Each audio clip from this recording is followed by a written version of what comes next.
Hello everybody and welcome to Encounter Roleplay. My name is Will and today we are back and we are playing more Call of Cthulhu episode 5. Oh my god, how do you guys survive this long? That's crazy. But yeah, we're back today. We've got a full cast and crew back and yeah, let's go around and meet them before we do our little recap for the day. So let's start with Redundant at top. How's it going, man? Yeah, it's not going too bad. Made it back in the nick of time there, didn't he? I know, right? I got my drink in my Ferelden Grey Warden cup, and just got here in the nick. If you hear any fan going, I have got a fan on, so if you hear anything, just let me know and I'll turn it off. But Roger it's that. bloody hot. It is fucking hot in England recently, so Yeah. I understand. So Redundant will be reprising his role as Mr. Harvey Hiddleston. Hiddleston today. You can find the character sheets online there, the English gent. We have Greg back today playing Herb Patterson. Hey Greg, how's it going? It's going well. I've been consumed with this for the past 7 days, so hopefully we can see some type of positive resolution. Yes. I'll be playing Herbert Patterson, the former Rough Rider, and currently engaged with Harvey in a dreamscape sequence that is sure to be very pleasant. Yes, this is Call of Cthulhu conflict resolution episode, where everything goes well for the party, most likely. Everyone is happy in the end. Or maybe not. But we also have Love Lindy back today playing Nancy Mookdrew. How's it going, Lindy? Doing pretty spiffy. I'm not happy that I have a gun pointed at my head as Nancy right now, but hopefully it results in no trigger pulling on the other person's part, so we'll be good. Yeah, absolutely. Yeah. Trigger warning for those watching. There are guns. There may be triggers pulled, just so you guys know. And last but not least, we have the great Haley back, reprising her role as Evelyn. How's it going, Haley? It's going, I guess. It's going somewhere. You don't know where it's going or if it's good, but it's going. Just really nervous.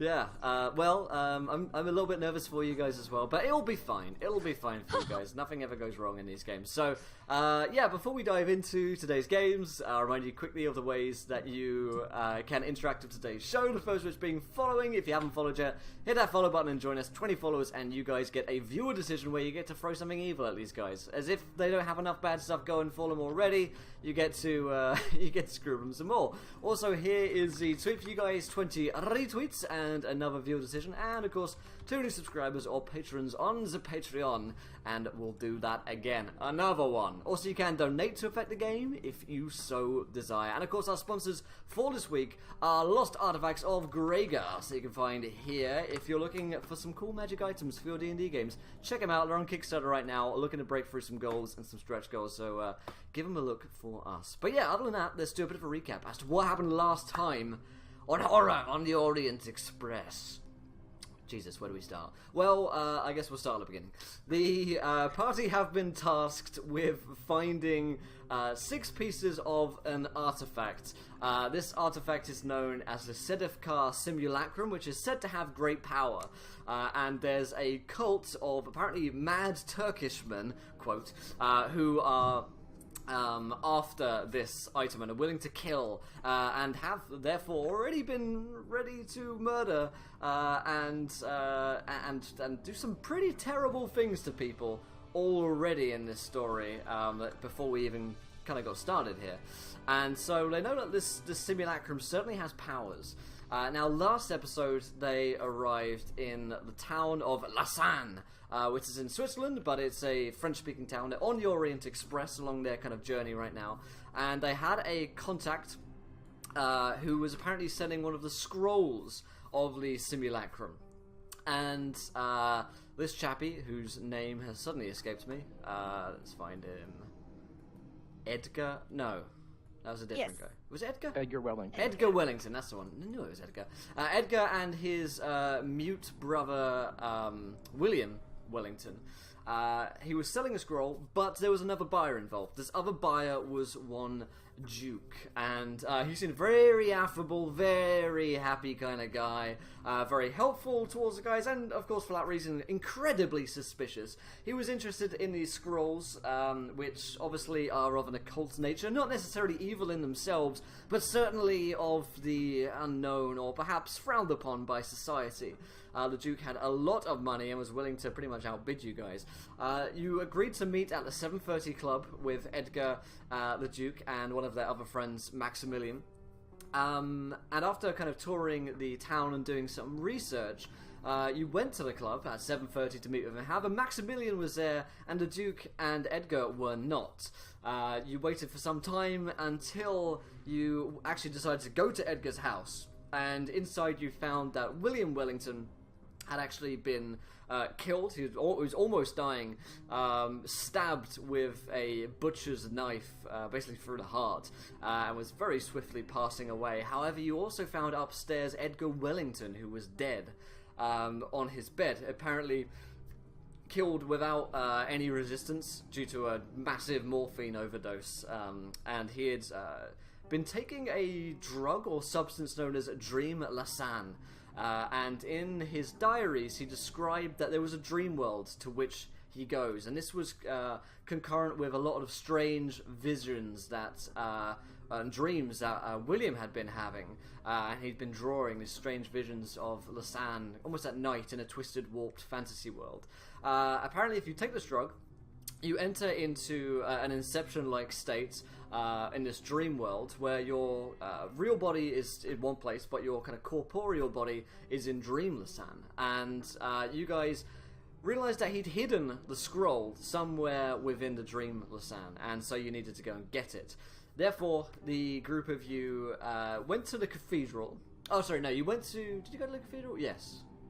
Yeah, we did go to the cathedral, that's right. And the two of the gents, Harvey and Pat, decided to take the drug and enter into Dream Lasan, whilst Nancy and Evelyn stayed behind, protecting the two. They're currently not very well armed. I believe Nancy is the only one with a gun currently, as they can't take too much stuff with you into this dream world, apparently. So, entering into the dream world, they saw all sorts of strange things, very bizarre, kind of coincidences perhaps, and at the very end they saw that the Duke was basically overseeing a trial for Edgar Wellington, and the Duke, in this strange prince-like state that he is in Dream Lasan, is got an angry mob and he's about to hang the poor Edgar, for whatever crimes he's about to accuse him of.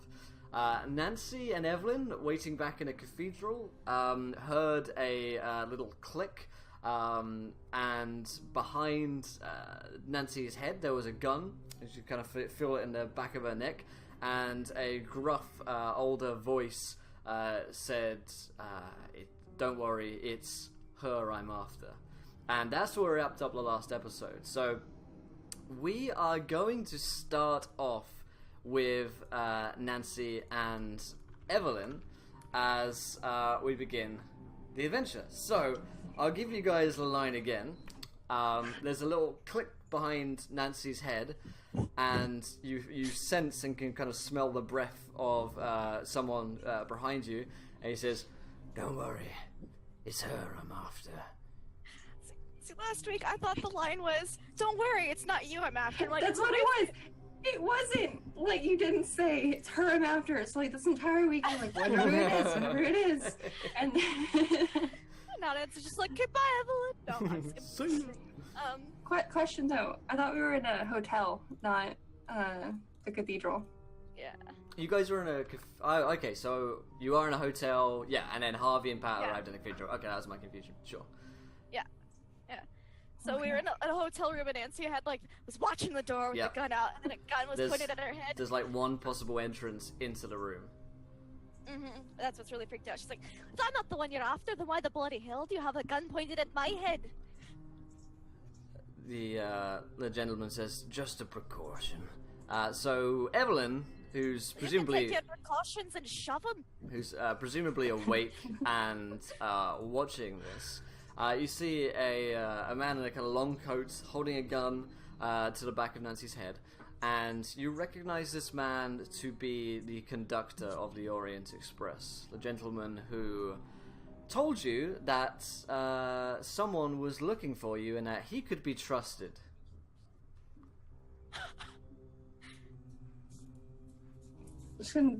No.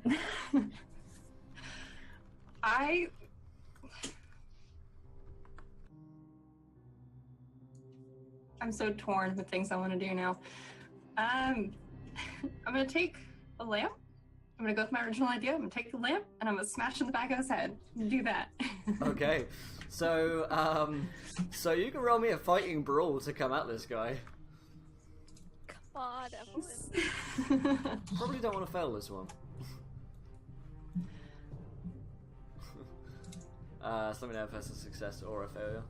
It's a fail, and I'm debating if I'm gonna push it that hard. Yeah, do you want to push it? Do you want to luck it? That's a lot of luck. How brave are you feeling with a gun to Nancy's head? You know what? Just gonna take it as it is. It's gonna... Alright, so I'm gonna regret that so much. You're fine with a fail? No, okay, 20 luck. I don't care. Do it. 20 luck. 20 luck? Alright, 20 luck. I like the sound of that. How much luck do you have left now? 43. 43, okay, so yeah. I've used luck twice, but I'm worried that I'm gonna need that later, so I don't.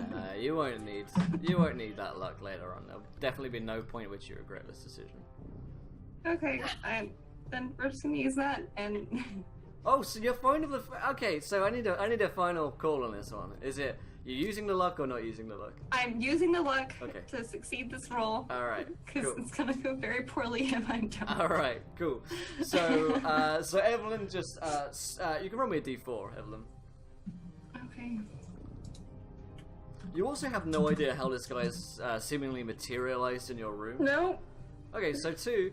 So you smash him over their heads with the lamp, which kind of like cracks the glass and smashes into him, and he kind of cries out, giving Nancy a chance to do something. Yeah, I'm gonna totally spin around. Do I try to shoot him with the gun? We're in a hotel room. You're in a hotel room in Lausanne. And there's already cops crawling around. Do Yeah, I try they to... know that someone's been murdered already today. I'm gonna try to just hit him with the The butt of the gun. yeah, the butt of the pistol. Just Yeah. because I don't want to be too loud and like, oh, now there's gunshots in the hotel room. All right. So, Okay, so you can roll me a fighting brawl. okay. No. No success. All right. Nope. So you kind of like go to hit with the butt over his head, but he just like grabs your hand with quite an amount of strength, and he seems pretty like driven on this, and he's got his gun out, and it's like pointed at your head. He says, "Don't make me do it! Don't do it!" Ugh. Fine, you can have my whiskey. First. So he's gonna, if you're kind of like surrendering, he will take the gun from your hand.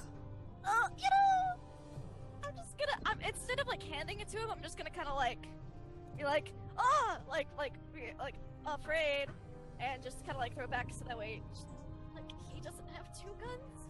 Throw it towards Pat. In the dream. Throw it towards the bed. It He just, sleep shoots. yeah. just throwing it towards the bed. Be like, oh. I imagine Don't Pat shoot dreams of guns anyway. Now, listen, we don't have to like shoot people's brains out. I think she was just worried because you had a gun to my head. Yeah, Others, you know, he's like kind of pointing it between the two of you. Get back! And he's kind of like, he wants Nancy kind of like up against the wall and kind of away from him without out of sort of, you know, hitting him over the head sort of range. And he kind of pointing it still at you because he seemed quite dangerous. And at Evelyn, he says, "You're coming with me, okay? No one has to get hurt." But why? Why must I go with you? Doesn't matter. Come with me. And he kind of like motions with his gun to kind of like move Now you gesture. listen here, buddy. She is a married woman. You can't be just whisking her off to do who knows what to her. He doesn't reply. Sacred. Move now! And he like points the gun, you know, kind of thrusted towards you in a threatening gesture. She moves where he wants to. Yeah, he's wanting to move you out of the room, basically. How injured does he look with that lamp hit? You know, he looks like he's been hit over the head. He's not like about to die or anything. Okay. Or unconscious or anything. Okay. No. You'd probably have to like hit him a couple of times. Pretty good and hard to. Alright. Well, I'm knock not him gonna out. throw my shoe at him then. Okay. Probably a sound tactic not to throw the shoe. Yeah, so he's like moving Evelyn out of the room, and he kind of sees Pat and Harvey asleep. He says, "What's wrong with them?" Oh, they had too much to drink. We was taking care of them before you come up in here and just start whisking off married women. Roll me a fast talk. A fast talk. Oh no, not persuasion? No, because fast talk is getting out of situations where a gun is I pointed at think your head. that's a success either way. Fast talk. Hold on, let me double check. Yeah, that's oh no, I'm gonna use 2 luck and make that a success. that's All That's the so luck close. things, man. Fantastic. yeah. Okay. So yeah, he's seems convinced by that, and says, "Fine. Now he says, now you," and he points at Nancy. "Stay here. If you call the police, I'll shoot her. Of course. Why would I call the police? They're so lame. If you come anyways. after me, I'll shoot her." Oh.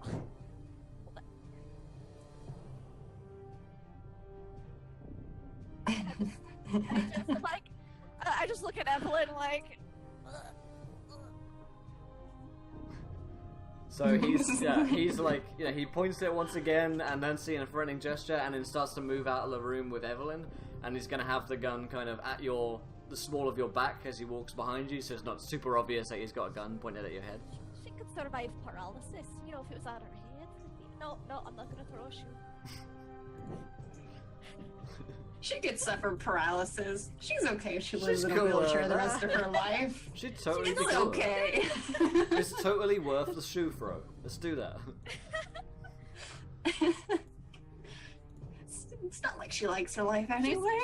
Nancy's just gonna like watch and then like look out the window to kind of see. Alright, well, sorry guys for going offline. We should be back now, F5, etc. If you don't see us, Twitch is funky like that. But we should be going back on here, and thank you guys for your patience. Hopefully it doesn't happen again, but they're doing a bunch of like works in the house next door and the buildings next door, so I think that might be affecting my spotty internet today. But hey, we'll give it a go. So, we were just discussing exactly how paralyzed Evelyn could be, I think. And I think we all agreed that she could be very paralyzed. Okay, so the gentleman, the conductor, is, or really not much of a gentleman, is taking Evelyn out with a gun to the small of her back. Is Nancy doing anything as he's going? Yeah, I think you cut out right as I was saying. Okay. Nancy wants to like watch him go down the hallway, see which way he turns, and then like look out the window and kind of try to see where he goes once he leaves the inn, or if he doesn't leave the inn at all. Sure, you can roll me a spot hidden. Okay. Alright.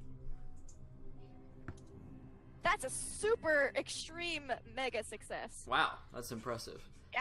Yeah, I know. you see him get into a black chauffeured car, and he drives off to the east. Does it look like the Duke's chauffeured car that we were driving in earlier? It's not the same car. Okay. You know, Is it the same chauffeur? You'd have on a free. I'll give you that it's not the same guy. 60? Okay. Yeah, I give you it's not the same guy. But I mean, it could be like from the same like service, or you know. Okay. To the east, and was that where the Duke's house was, or the chapel, or the cathedral? The cathedral is towards the east, and the Duke's house is as well. So you'd have to kind of go past all of those if you were headed. Okay, and the east. train station's the opposite way, right? Yes. Okay. Cool. You're pretty sure this guy's got a train to conduct as well, so... Yeah. Like, but that's at 7 a.m. Who knows what he's going to do with that poor married woman until then? The institution of marriage is absolutely impeachable to Nancy. Okay, so let's cut back for a minute as Evelyn's taken away in this car at gunpoint. And we have Pat and Harvey who are in this dream world. There is a loud, basically mob, who are around this stage currently, and the Duke, who is pretty fat and covered in all sorts of finery robes, dressed like a prince, as everyone seems to be referring to him, as has Edgar Wellington up on the stage with him, this kind of wooden platform, and the mob are crying out for his blood, as is the Duke as well, and seems particularly bent on hanging this man. However, the Duke does announce that there is going to be a trial taking place, although you have a feeling that the trial might not be well, it might be particularly one-sided. That being said, though, the Duke calls out for a judge. He says, "Who here will be the judge?" And the crowd just clamour, and they fight each other, and they are killing each other, and you see kind of limbs being torn apart in this epic fury to be the one who gets to be this judge figure. And finally, one figure steps forward, having killed more men and women than anyone else, and he stands forward ecstatic on the platform as the Duke just grasps his face. And you see his eyes being burnt out of his sockets, and he stands there, pretty lifeless and just stock still, staring out. The kind of clamours from the crowd go down as they are pleased with their new judge. And the Duke says, "People of Lausanne, this traitor has refused to cooperate with the duly assigned officers of this realm, in that when he was summoned to present himself before the People's Court of Lausanne, he did kick, scream, and protest mightily, and thereby create an uproar in the streets, to wit causing unnecessary trouble for officers assigned to conduct him to the court. Such behavior aims at undermining the authority of my rule, and represents a challenge to the law of my will. Were he to be innocent, he would be meek. Were he meek, he would be released in due course. These ancient precepts of my rule being violated, I call for the judge to find him guilty of this charge." And the judge doesn't make any immediate reply, but begins to kind of wheeze rather asthmatically. And there's a lot of rumours and kind of murmuring going on in the crowd currently. So what are Pat and Harvey doing as this kind of first charge is called out? Can we hear what the murmurs are saying? Yeah, absolutely. They're all saying, "Yes, he does sound guilty. Hang him, hang him. Hang the traitor. Hang the traitor." Yes. They're very pro hanging in the crowd right now. Yeah. The judge himself, though, doesn't seem to be even, like, listening to those in the crowd, so...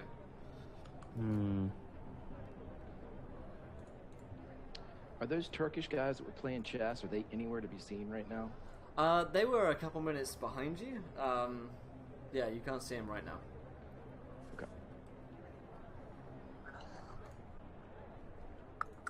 Well, Harv, what do you want to do here? I guess we could approach to be his defense. I guess. Well, that would require talking. And that's probably your department and not mine. Lovely. Well, I'm not entirely sure I understand his charges, but from what I understand, they're charging him with kicking and screaming and trying to resist coming to this place, in which it seemed quite obvious that he has. So I'm not sure if we can stop that. Yeah, they're saying that he didn't cooperate. I'm assuming by not providing them with the scrolls that the Duke/Prince wanted. The thing is, he knows where they are. We need him alive. Yeah.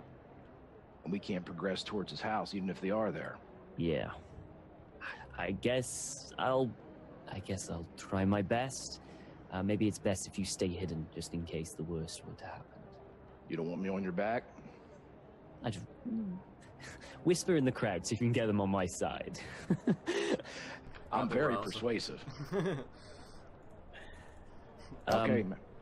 And I step forward and announce, I will defend the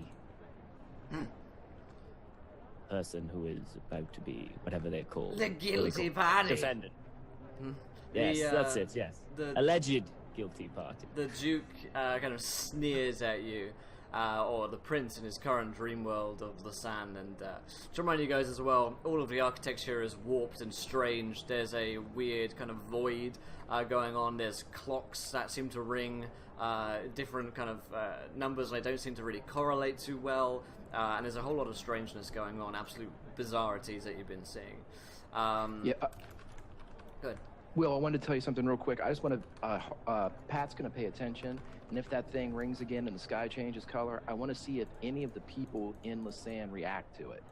Like, I want to see if any of the zombie people, on the train they did different things when there was a surge or something. I want to see if there's a moment where they kind of, don't seem quite themselves. Yeah, absolutely. The bell rings out every couple of minutes. And the numbers, at first, while they seem to not really make any sense, you seem to get the distinct impression after some time that the numbers seem to be going up, as if the hours are passing by very quickly. Kind of settles into a rhythm. So at first the clock strikes 1, and then 2, and then 3. And every time the clock strikes these different numbers, the sky seems to change, very similarly to how when you're on the train, it seemed to go through these different stages that the rather madman on that train seemed to think had something to do with whereabouts you were in the world, or what kind of corporeal or incorporeal realm that you're on. He definitely didn't really understand it, and neither do you particularly well, but it definitely seems like the sky seems to change. The audience will look up occasionally when the clock strikes, and they'll kind of nod their heads in agreement. Yes, look, the third stage. There goes 4. And they seem quite amused, or at the very least bemused by the clock striking. It seems to have something to do with them, but it doesn't really seem anything more than someone commenting on the weather towards them at the very least. But so Harvey steps forward to the kind of trial area, and the Prince sneers at him and publicly denounces Harvey. Another interloper to our realm. He was not let in here. Huh? And the crowd, boo! And, they kind of jeer at you and do not seem particularly happy with your presence. He defends the undefendable, huh? So, Monsieur Harvey, what do you say to his first charge? And the first charge is? He goes on to explain. He kicked. He was not meek. He resisted all attempts to bring him into his place of law. And the crowd place of law. And am I allowed to have a conversation with my client? He goes, Get no. an update these charges. Yeah. He says, be quick about it. We have a man to hang here. Of course. And I head over to Edgar. Yes. Edgar. Yeah, Edgar's he's currently tied up and ready to be hanged, basically. Yeah. And he kind of looks at you in startled kind of astonishment. He's like, "Oh, you're here! You're here! Yes, I'm here. You gotta save me, man. You gotta get me out of this." Okay, Edgar, calm down.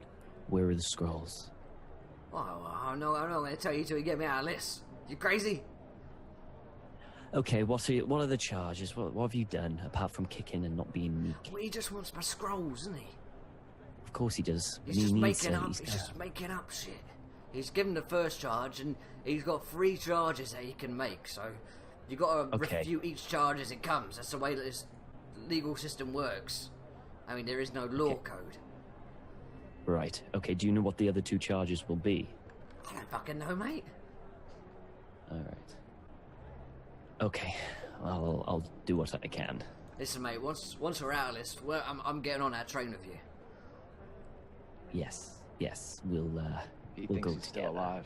Yeah, he is not. He seems to be under no idea that his mortal body has been killed. Tell him his brother's dead. Tell him the Duke killed him. No, I'll freak him out. I'm not telling him. I need him straight in the. I need him. So I'm not personally gonna, Can Pat scoot around the outside of the crowd and make his way like back behind the front of the cathedral towards that stand where the hangman's noose is? Sure, yeah. But how close can I get to these two? Like behind them? You can't get exactly behind them. You can get to the side of them, and 15 feet away, there are guards who are kind of blocking people off. And they don't seem to be armed, but they're like heavies, basically. And Gotcha. the mob themselves seem to have been ready to tear people apart limb from limb. So, I pull back then. Yeah. Yeah. So the Duke says, "Are you ready now?" I lean into Egg and go, follow my lead. Yes, I am ready. I am ready now. So what is your defense? My defense is this: is simple. That this man that you say that is not meek is simply as meek as they come. We only have your word to say that he is not meek, and as you can see from this gentleman here, he is one who will be very, and I kind of go like that to him, meek, as in to act like meek. Yeah. He kind of shit. It looks kind of, does some puppy eyes, and wonders if that will do anything. You can roll me a persuasion. Oh shit! I am not very good at this. I guess with my law training and persuasion, I probably should have been like, that's okay. Oh, I fail badly. I fail. Ooh. I am not good at persuasion at all. Yeah. So, you hear a kind of like boo from the crowd, and the Duke says, going with them, and the judge puts one hand towards the prince, and the crowd go wild as he wins his first round, seemingly, and they're like, yeah, hang him! And the Duke is kind of reveling in his first victory and kind of shoots you a smug smile. Gonna have to do better than that, English.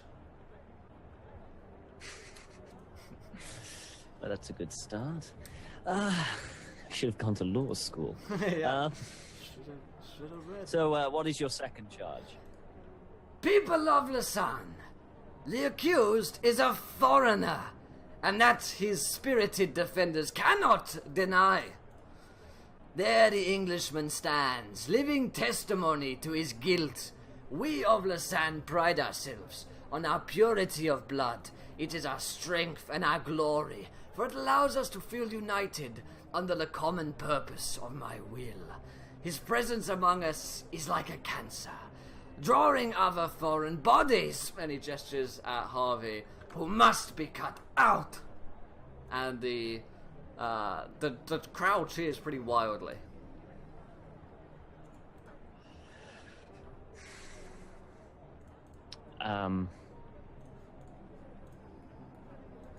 What's the name of the village again? Lausanne. Yeah. Lausanne. Though it is true that the defendant and myself are not from Lausanne, the defendant has become part of Lausanne, has become part of the community that makes it strong. And although maybe he was not born in here, I can guarantee you that the blood of Lausanne runs through his veins.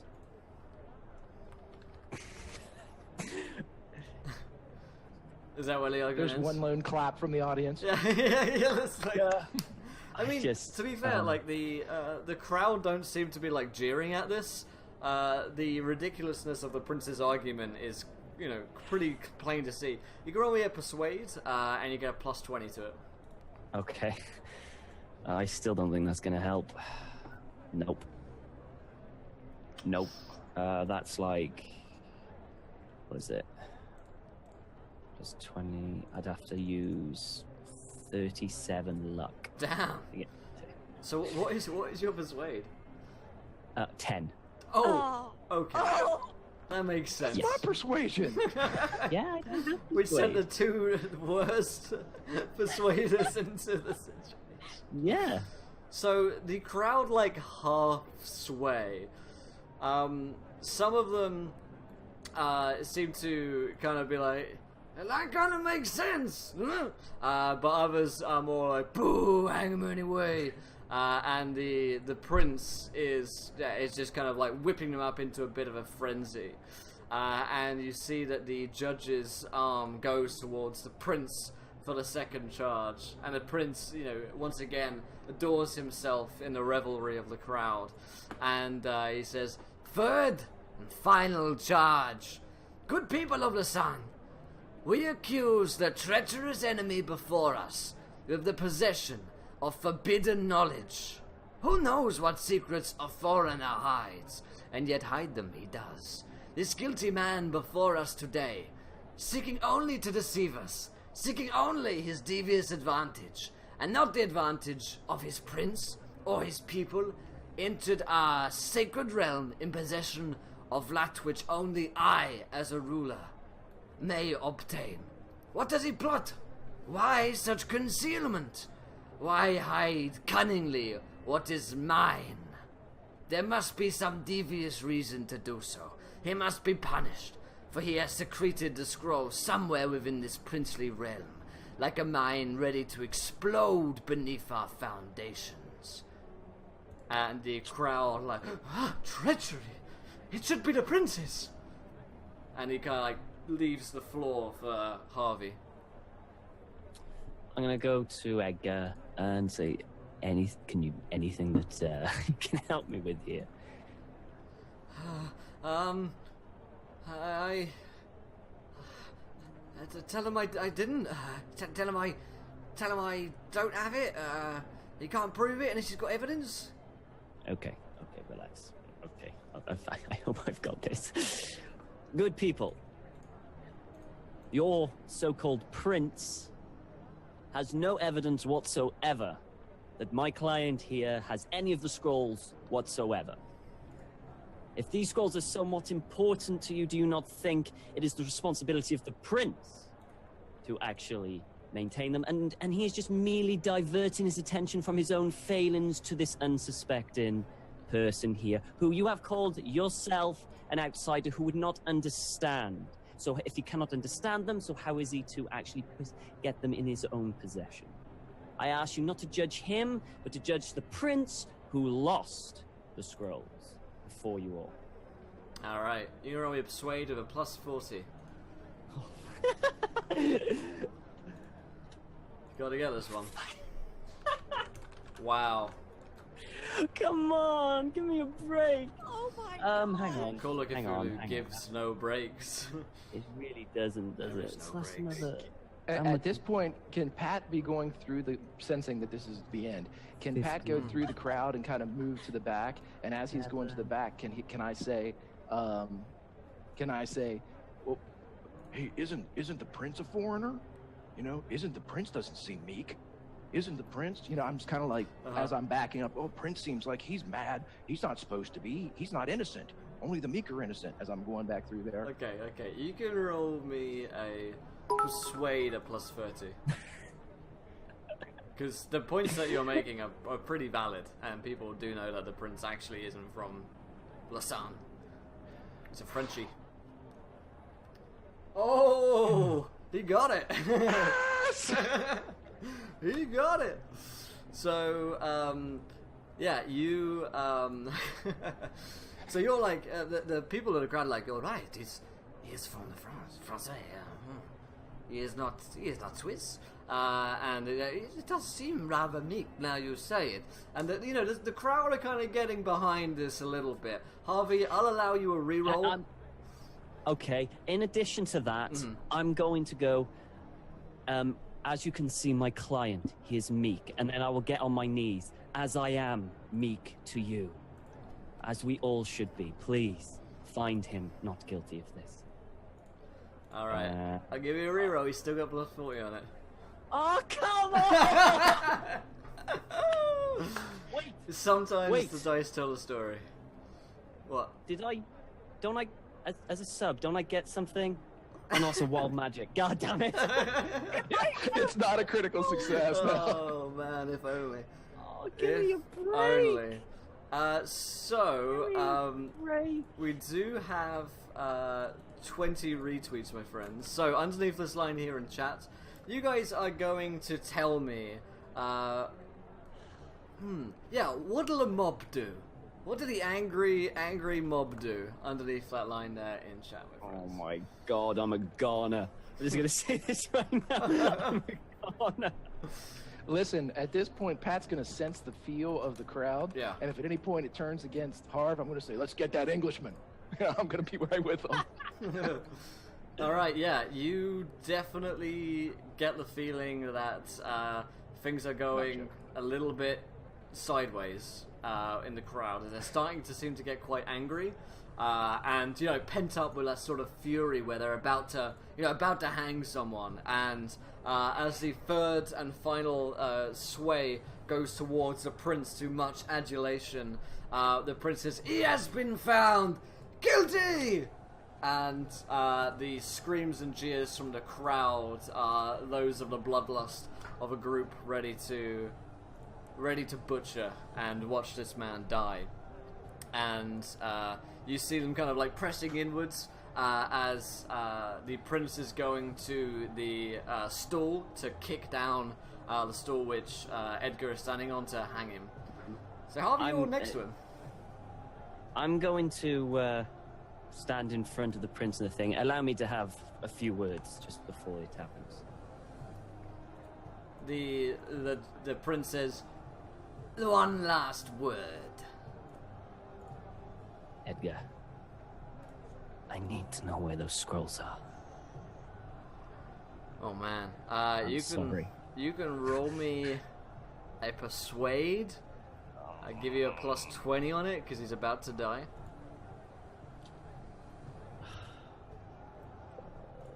Nope. Nope. He ain't telling you. He says, "Get me out of here now!" And what would you have me do? Just fucking run! Run? They're about to fucking hang me! Or wake me up! Wake me up somehow! Shit, tell him, Harv. Edgar, there is no waking up for you. What? Edgar, in the real realm, you're dead. You're mad. You're mad. I'm not dead. I can't be dead. I'm here. No, Edgar, listen to me, and listen good. We found your body. Someone came in and gave you an overdose of morphine. It's not possible. You are dead. How do you think we got in here in the first place? How do you think we found all these things? You must have... I know you don't want to admit it, but it's true. You are dead. Who killed me? How can I be dead? He's like going into a panic. He's realized he's gonna die twice. We don't know, but I'm gonna guess it's the Duke. Yes. So if we can get those scrolls, we can make sure that son of a bitch doesn't get hold of them. He's going into a bit of a panic, and he says, "My house, my shop, in Dreamless Land. You can find it. You can find it." And he goes into his pockets and like grabs a key, which he kind of thrusts towards you. Okay, I take it. And he says, "Save yourselves." And because I'm so sorry, and I back away. And walk back. Yeah. the prince says, "What did he tell you, huh?" He wanted me to say goodbye to his friends and family. You can roll me. If you say persuade. I mean, everything you're doing is persuading. If you can sell me on some other skill that it would be. What if I throw my wallet at him with money? Can I do credit rating with that? It's obviously accounting is what he's doing. Right Yeah, now. very. Yeah, accounting's pretty good, yeah. Very much. Check on it, it's a book. Charm. What about charm? Oh, crap, I could have used charm. For Okay, a few of them. I'll allow you to do a charm. Yeah. Watch me fail this charm now. Oh, right there! Oh man, Harv cannot get a break. Can I just replace Edgar at this moment and end the torment? That is Just session. take me, Cthulhu. Take me.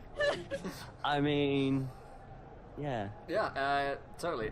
So yeah, he kind of like squints his eyes and says, "Fine." And he turns towards the crowd. "Let him hang!" And the crowd are screaming and jeering as he like kicks the stool, and you see Edgar's body just kind of spasm and do that horrible kind of like muscle spasm as his body just like goes down onto the rope, and you see his neck snap, and he dies almost instantly, which is a small mercy, I suppose. Yeah. And the crowd are just like reveling in the bloodlust. They start to fight one another, and they're like, "Yeah!" and just like grabbing each other's faces, away. ripping limbs. You're in the middle of like a frenzy right now. Yeah, I make sure to stay on the side and move away from it. I go to intercept Harv from the back so Yeah. we can kind of Yeah. meet together. And Okay, yeah. So Yeah. you guys kind of rush around the back, and the prince is just standing with his arms up to the skies in a very kind of godlike fashion. As he just revels in the bloodlust happening before him, and he says, "My friends, there is more we can do. Why stop with just one foreigner? Why not have three?" And he points back at the crowd towards the back where you guys are running off towards the shop, where Harvey and Pat are like pegging it right now, and the crowd just roars and are very swiftly on your heels. So Harvey and Pat, you guys are rushing through the streets right now. So we're going to cut back, and we're going to cut back to Nancy McDrew, who's in the hotel currently. And Nancy, you're in a bit of a pickle right now. You're not too sure what to do, as Evelyn has been swept away. I take her to the east. See, do I go after her single-handedly? Or You do could I try wake waking them up. Yeah. I don't want to wake both of them up just in case. Like, because they haven't woken up yet, and I don't think they have the scrolls yet. So I'm gonna like, go, like, poke and go, "Harvey! Are you still dreaming?" He doesn't respond to, like the jabs and prods.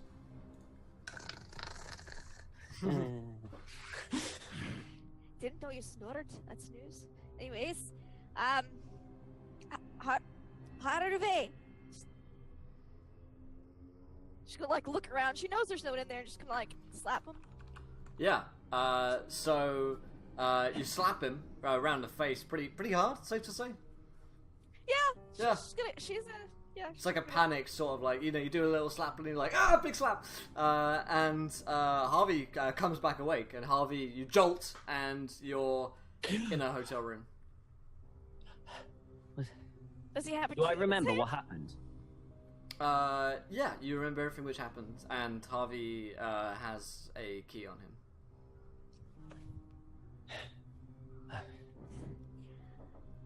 So, that crazy train conductor. Oh, yeah, you first, yeah. I need to go back. Okay, just before you do, I should let you know that the crazy train conductor came in here, pointed. I don't know how he got in. The door was locked, the windows closed. He pointed a gun at my head and took Evelyn. I don't. They went to the east. they're either going towards the cathedral or the Duke's house. Either way, it's not great. How's things going in there? Well, they could be better. Yeah, and I kind of like flash cut to Pat, who's like running madly from a mob as Harvey just disappears with the key. I suppose. I suppose we could always go back, or hang on. And I basically put it into the key into Pat's hand and hope that works. Does it disappear? It does. It seems to go with Pat, and so Pat, as you're like rushing through the streets, you've got a key suddenly appearing in your hand as you're like, he's pegging it right now.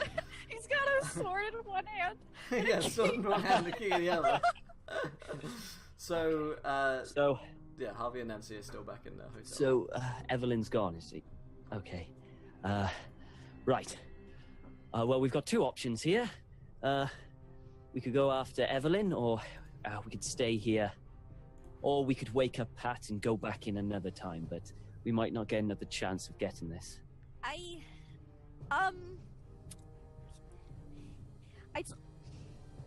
This is a real pickle, Harvey. Do you still have the gun? I do. I did. I actually reach over him because I chucked it on the bed, and I'm like, Just put everything in Pat's hand.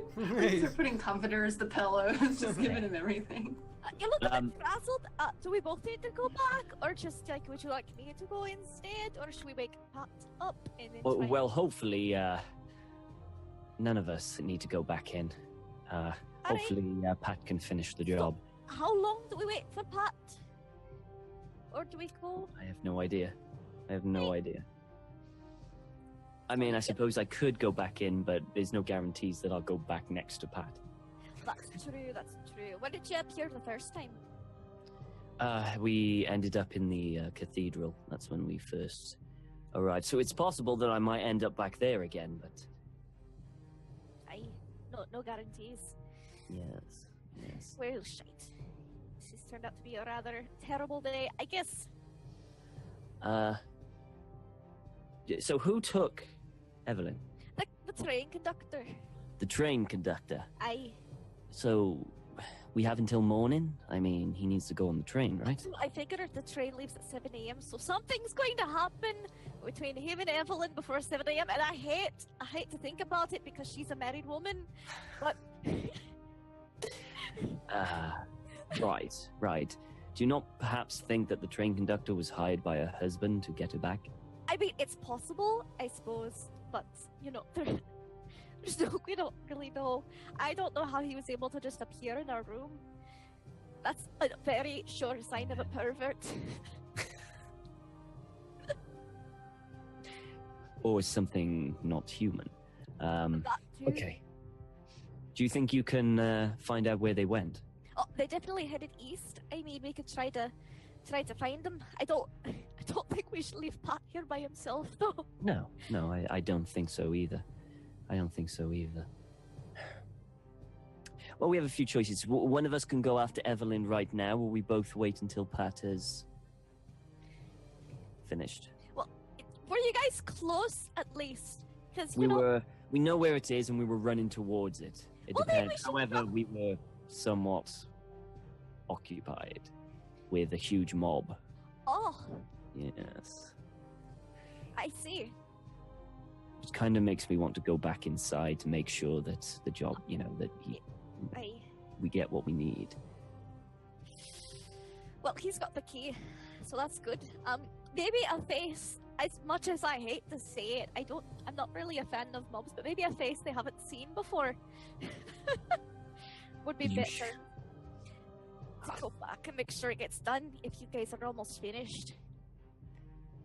I wouldn't want to take you in there. They were close to lynching us, to be honest. They were at this point, Pat has been murdered, and Evelyn is dead somewhere in a ditch. What should we do, guys? Could you guys talk about this some more? I'd love to hear get you guys white wigs. I mean, analysis. They're just sipping tea or Yes. So how are you, Nancy? How have you I mean, been? I've been better. I had a gun in my head, but Evelyn she chucked the lamp at that broken lamp. She chucked it at his skull. It was great. Right. Right. Okay. Yes. Okay. So, all right, Pat first. Pat before Evelyn. We going in after him, or we just giving him the pistol, or we calling it good and just waiting for him?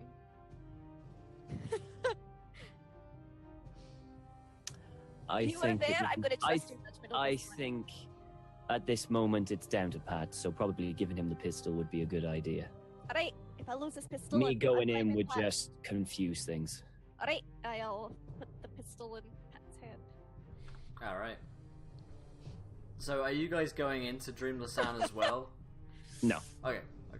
So you put the gun. But if Pass it. shows signs, like I'm gonna monitor his vitals very closely. If he shows signs of, like, I don't know, being murdered by a mob, I'm gonna slap him just as hard as I did Harvey, try to wake him up. I like it. Okay. Okay. So, so we'll cut back to Pat then, who is running from this angry mob. A key appears in one hand, a pistol appears in the other, and most likely he has to drop the sword at some point or another to handle all of these things. Slap it into the holster. It's like Zork. Yeah. I've got all this stuff now. He's carrying it all in all his hands. And he's rushing, but we'll bring it up your decision here. You see the crowd beginning to kind of turn on each other in a confused rage. They're not sure if they've caught you as they kind of turn a corner, and you see the shop and you manage to dive inside as the mob just kind of descend into madness, ripping one another limb from limb. And Pat, you're in Edward's house in Dreamless Land, and much of it is very the same in that sense, and you know that he has a safe in here. Right. Is there anything I can do to like lock or bar the door, including using the sword if I have to? Yeah, absolutely. Yeah, you can throw like a set of drawers over the door, and slam it shut with the marble sword, So you kind of block it up. Okay. They don't seem to be coming in yet, but it might be only a matter of time before they kind of figure things out. Upstairs, gun out, key out. The one with Going combo. upstairs. Yeah. Combo. So Pat rushes upstairs to this, perfectly kept bedroom. In Dreamless Land, Edward is much more tidy than he is in the real world, probably because he spends more time there. And so Pat, you run in. The room is empty and clear. You know that there's the safe under the bed, and it does have a key lock as well as a combination code to it. Yep. Yeah. Clock it in, and as Pat opens it up, you see this perfectly intact scroll. To your eyes, basically identical to the one that you have already in your possession in the real world, and it's in your hands. It's the scroll. Thank you, chat, for Yeah. on the mob. That saved my bacon. But okay. So I've got everything. It seems like it, yeah. Okay, I check around, just looking around for anything else. Maybe he's carrying a gun in Dreamland. Yeah. Yes. Okay. You can roll me a spot hidden. Okay. Yeah, I don't find anything. Yeah. You search around, scramble through drawers and stuff, but it doesn't seem like he keeps too much here. Okay. I basically find the spot, the highest point in the building, and close every door I can up to that area. Mm-hmm. And if I can find a way to get on the roof, I'm going to do so. Absolutely, yeah. It has kind of roof access. It's a kind of like slanted roof, so you can lock all the... I'm not going to do anything risky. Yeah, I'm not going to do anything like... Too scary, but yeah. Yeah. It's definitely like possible, and from the vantage point, you can see that the angry mob down below are ripping one another up, and after a while, their kind of frenzy ceases on themselves, and they begin to head towards the house that they suspect you to be going towards. Do I have a chance to check in William's room to see if the paintings are the same? In William's room, as you're like locking the door, you see that the paintings are all like beautiful vistas of Lausanne, as it is in real life. Wow, that's awesome. Okay. All right, so I all the doors closed as much as I could. Yep. I get back to where I'm basically getting ready to go on the roof if I have to. All right. And I start, like, I don't know, hoping to wake up. Yeah, up. actively trying to wake up. You feel that the kind of dream world is distorting, and you hear that the clock is chiming 5 as it goes dong dong dong, and the sky is turning a purpley color, and the crowd don't seem to be kind of following this whatsoever. And there's right when it does that, I picture in my head that written in William's book, "Wake Up." I just focus on that as it shifts, as the surge thing shifts. Okay, yeah.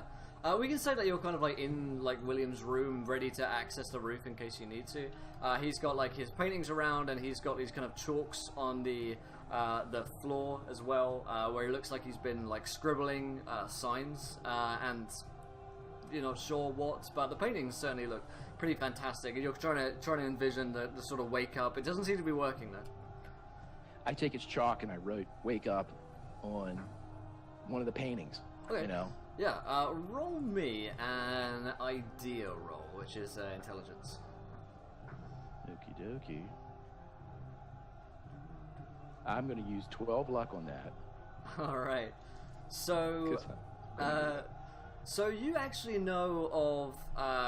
So Pat remembers the sign, which actually managed to transport you to a different stage within the realms, and that was the sign of that train made out of the organs, and that seems to have some kind of connection to taking you back to a real world state, and that's all Pat can think of to like actually actively take him back before the drug wears off. I draw it. Yeah. As you draw it, you hear the clock immediately begin to chime 6. The sky turns a normal blue, and Pat wakes up in the real world. However, just sits up, and he has all of the possessions in his hands. Here's a scroll. Thank you, Nancy. Yeah, Nancy. you're welcome. Take it. Take the scroll. Up and at him, Pat. Let's go. I'm I help him up. Fine, great. Yeah. Good All right, job, Pat. Thanks, Pat. We need to get Evelyn, and thank you. You're muted. Oh, am I? I am muted. Oh, They I killed- yeah, Pat. They took Evelyn. When you totally didn't give me a heart attack waking up like that. But it's great. The mob didn't get you. It's a shame I lost the gun. He woke up with the things in his hand. I'm joking. Now they took Right. Evelyn, so I think you should have the gun for this one because we got to get her back. They headed eastwards. Okay. Yeah, Let's get I going. will take the scroll and I'll put it in where the gun was sitting. Okay. Will, what's our ETA? We have the Orient Express leaves at 7 in the morning. What time? Yeah. It was 10 o'clock when we went into the dream world. What Yeah. time is it now? By the time that you've come out, it's gone midnight. Okay. So This you have time. about 7 hours. Okay. That's yeah. standard. So yeah, you head outside. You don't actually have a car of your own here, so you'd have to hail a cab. Yeah, I'll do that. Okay. If there's one around, yeah. Nice. Yeah. So you manage to hail a cab, and the driver says, "Oh, where are you going? Eh? Busy night." I think we should head towards the cathedral first. Mm-hmm. What kind of, for some late night prayer? Very religious, this one. Very I religious. Oh, it's a nice spot. They open all hours. He starts driving away and babbling off, inane. There's an extra 20 in it for you if you speed it up. He puts his foot on the pedal a little bit and begins to zoom off towards the cathedral. And while we're driving, Nancy's got her eyes glued out the window looking for any, signs of that car or that driver she saw or Evelyn or Okay, anything. yeah, you guys can roll White mist. I'm looking for white mist. Ooh, yeah, got it. You guys can roll me spot hiddens. Okay. Because you have seen a white mist creeping over the Oh! place before. Success!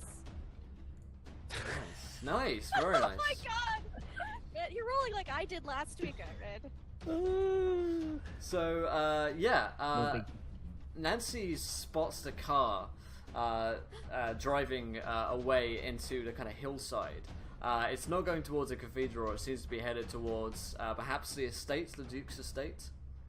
Right. Like, actually, I've received a divine intervention. I believe instead of the cathedral, it is such a lovely night. We should go into the hills instead. Driver, could you take us that way? Well, it's going to cost you more, you know. Look, Harvey. Fine, there you go. Alright, so he's like driving away pretty fast, but he's not like exactly tailing this car, you know. It's not like, follow that car, sir, and he does it. So he's like, you know, winding through the kind of hillsides of Lausanne. So we're going to cut to Evelyn. Evelyn, you're in the back of a chauffeured car. The conductor has this kind of like gun over his shoulder, kind of pointed towards you. He's driving with one hand, whilst the gun's kind of resting in the other, and he seems to be going, you know, like top speed, just braking away, and seems particularly hell-bent on getting out of here as fast as possible. You have noticed at this point that there is a strange creeping white mist all around him, and his eyes don't seem to be all there. The pupils of his eyes seem to be just kind of like covered in whites, as though there's a kind of creeping mist surrounding them. He hasn't been talking much either. He's just been like driving hell for leather. Where are you taking me? The conductor says, "It doesn't matter." I would like to know just where I'm going. He doesn't respond. He's like, you know, does another like crazy turn as the tire just like burns up as he's just absolutely hammering this engine. So, I'm trying to think how I want to word this question. So, what are you? He gives you a kind of like confused look as he kind of like shoots up from the mirror that he can see you in, and as he's kind of like takes another crazy turn. I'm just doing my job. I've got to save her. Save who? And he's like, you know, speeding away down another lane. He looks up briefly and says, "My daughter. They've got her. It's you or her." Who's got your daughter? He notices the car in like his rearview mirror of the taxi, which is like speeding along, and takes another like crazy turn, which like you know burns up so much rubber, and you know it kind of sets your hair on edge, and it makes you like grip the edge of the seat and hold on, and he says, "It doesn't matter. Just got to get you there. Just got to get you there." And all the while his eyes seem to be kind of like misted over. It definitely seems like something is wrong with him, ill with him perhaps. Is there like grass inside of us? Is there? Sure, but you're going, you know, a ridiculous I know. speed, yeah. Yeah. Totally grass and trees around you and bushes and the like. Does he ever like touch the brake, or is it just gas? Yeah, it's pretty much just gas right now. He seems to be pretty fond of that pedal. But does he ever touch the brake? Yeah, sure. I mean, when there's like particularly scary turns, that he's just like screeching around, he'll, you know, touch a brake. Okay. Oh, because I was thinking, I wonder if I can like change it to where it like goes into some other, not mode. I can't word right now. Like brake or Gear, like reverse, right, like yeah. gear. Yeah, just change it if I could reach. Top Gear. I mean, there is like the, you know, this ridiculously large like gear stick, but you think you'd probably notice it. The thing is quite big, you know, claptrap type thing. You know, it's 1920s, so. So it's not something I could do like real quick.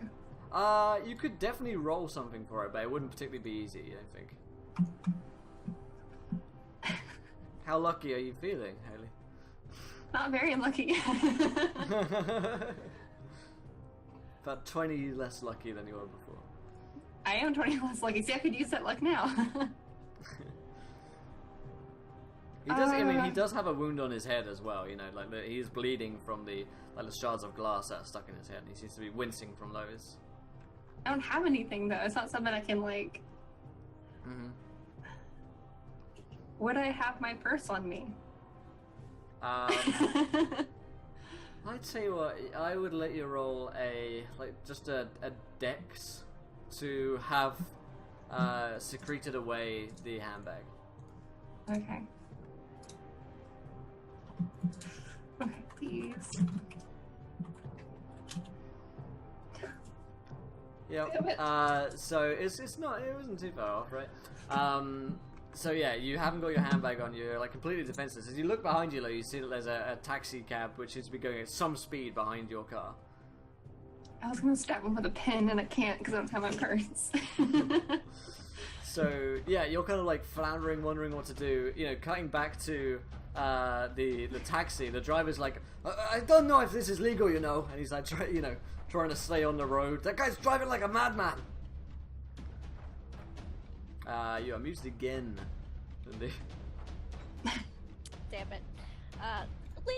Don't worry, I'm quite familiar with laws. You're just fine. It's past, 8 p.m.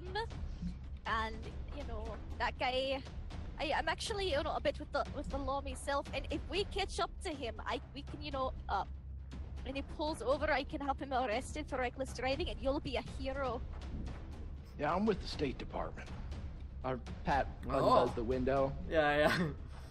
And leans out and pulls the pistol out and starts getting a range for the tires. Mm-hmm. Yeah. So yeah, you're starting to kind of go in range for them.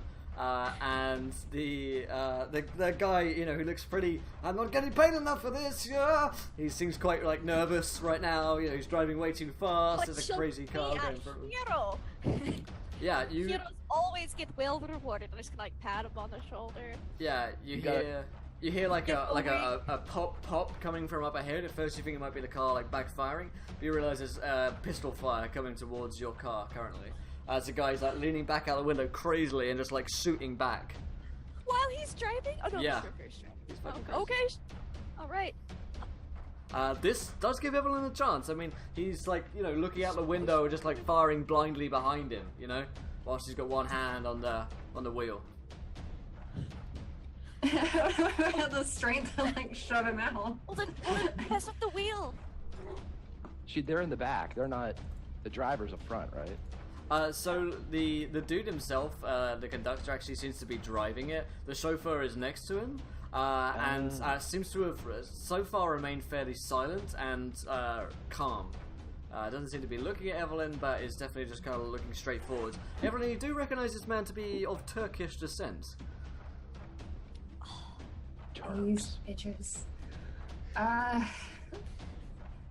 Cause I can't just like. So, I'm trying to like process this. So, he's driving. The conductor is, and the chauffeur's just sitting with him. Yeah. So. Okay. Yeah. And the guy is shooting. Yeah. So the conductor is both driving and shooting. The chauffeur is just sitting. You haven't seen a weapon on him. Cause like I can slam his head against the glass, but he's shooting, so I can't do that. I don't know if it's a duo, guys. Sorry, Evelyn's not strong. Yeah. She can't do anything. Can Pat do an idea roll here to see if what kind of odds he has on taking out one of these tires? Yeah, sure. I mean, I don't want to do something that's obviously. Yeah, you could, I guess what would that be? Maybe like an idea roll, maybe.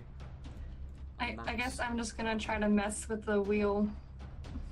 Steering wheel. Yeah, I mean, your odds aren't great, but the wheels are pretty big. You think you could probably shoot one out. But So it's like a hard also shot? Yeah, it's a hard shot basically.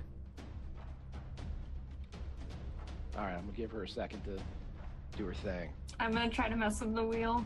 This is gonna go so bad. You can roll me. I'm waiting for my shot, Will. If I see a good opening. Yeah, you can slow down. roll me a dex check, Evelyn. No. This is it. I can feel it. Yay, no. I'm gonna use. I'm gonna use two luck. Yeah. So he's driving on, about in the middle of the road currently. There are trees to either side. There's a turn coming up towards the right, which you think might take you towards the manor, the Duke's estate. Where do you want to kind of fuck with the wheel? Where do you want to kind of drive the car? Like a hard left, so that the wheels are more obvious, I guess. Okay, So, yeah. hard left. So yeah, the hard left is most likely gonna, it's unlikely to like flip it because it's going so slow. In reality, of course, this is like super fast for 1920s. But yeah, you're it's faster than you've ever been. But yeah, you're like turning the thing. This gives Pat the opportunity to take a shot. It's gonna no longer be a hard. It's just a normal roll. All right, let's see. Oh, you gotta be Oh kidding my me. gosh. I gave you opportunity. Can I try harder? Can I Should show I try harder? So you can push it, right? And you can Right. you can try again at a harder, but it may have consequences if you fail. I got it. I mean, they're gonna. What do you guys think? Don't you have 18 luck? No, dude. I just spent it when I was in there running for my life. Oh god. Well, I got 2 shots though. You Don't do I? have a second shot, so you can still. Okay. Let me take my second shot before I have this conundrum. There we go. There we go. Hey. Good shot. Damn. Boom. Shot. Nice. So, yeah. So you pop off twice with your pistol, and the second shot connects with the left rear wheel of the car that Evelyn's in, and just kind of bursts the tire. And you feel it kind of just like sink down as the kind of air is just immediately released from the puncture, and you see the kind of tire just like flipping round, that rubber kind of going loose off its axis, and the car is kind of going all over the place right now. It's like still in motion as the guy is gonna like slap you over the face, Evelyn. With his left hand. He's got a gun in the right hand. He's like gonna basically elbow you in the face as you come over towards him to get the wheel. Yeah, he's gonna roll a fighting brawl to actually hit you here. But that's his plan at the very least. Yeah, he doesn't do it. So you manage to kind of resist and just dodge out of the way, and kind of get back before he manages to fully kind of clock you on. But he is taking back control, but the car is going like super, like, you can tell it's dying right now. It's likely that Pat has hit something quite vital in the engine. Can I get out of the car? Yeah, you could definitely try. Is it unlocked? Like, I have no idea about 1920 car locks. So, I don't know how cars work back then, so I don't know. They just had latches. Yeah, Yeah. I'm just Yeah. thinking latches, right? So locks were the thing It's to like gonna- 50s, 40s, 50s cars. Okay. So yeah, I'm this- gonna unlatch it's- and try to it's get open. the hell out of there. All right. What do I roll to get the hell out of there? Tuck and roll. Yeah, roll a dex again. It'll be fine. Ah, Hey. Do I die in the process? You're gonna make it, but you do take 5 damage as you do so. You really badly fall out. It's one of those things where half of you comes out and the rest of you's kind of like stuck in. Your leg gets stuck and it gets kind of like pulled away by the force of the car. You kind of tumble out and kind of like roll. You hear the guy kind of like cursing, and he's continuing to go like shoot back. As the car just like drives off towards turns the corner towards the estate, not stopping or turning back for you. So the taxi is like driving like straight towards Evelyn, and the guy's like shit, and he's gonna try and like swerve out of the way. So I'm gonna Please don't hit me. I'm gonna roll him a drive check. No. I'm gonna like try to steady his nerves. Like, listen, man, you've got this. They're obviously crazy terrorists. We have to save the girl. Don't hit her. Oh, he saves it. Okay, thank God. Oh my God. So the Lausanne taxi man has a drive of 25. So he rolled My 22. heart. You get a 1 in 4 chance of doing it, basically. Yeah, he manages to just like pull the car to one side and just swerve out of the way of Evelyn before it kind of rolls over her. It's not likely to necessarily instantly like crush her, depending on where she was run over, but certainly would have been very painful. In the state she's currently in, it might have been death. He pulls on the brake. He's like, "This is madness!" And he just like stops the car. We should. She's gonna go back. So we've got Evelyn. Should we just go back to the train now? I jump out and first aid to Evelyn. Yeah, good idea. It's like, you're right, this is crazy, man. Hold on, right here while we check on the poor lady. Oh, we should call the police or something. Or kidnapping. Wow. That is, Nice. a great idea, potentially. Yeah. Actually, because they did legitimately kidnap her. He is, he's panicking. He's terrified. I'm gonna try to calm him down. Okay. Whiskey, Nancy. Whiskey. And I'll reach into my purse and I'll be like, have just a sip of whiskey. It'll calm your nerves. Just relax. Everything will be under control. Yeah, he's like, okay, but we need to get back to Lausanne to the police. Should never have taken this job. I knew you're weird. It's a good thing we were out here. That young lady, who knows what would have happened to her, taking them out into the hills like this. Yeah, did you know she's married?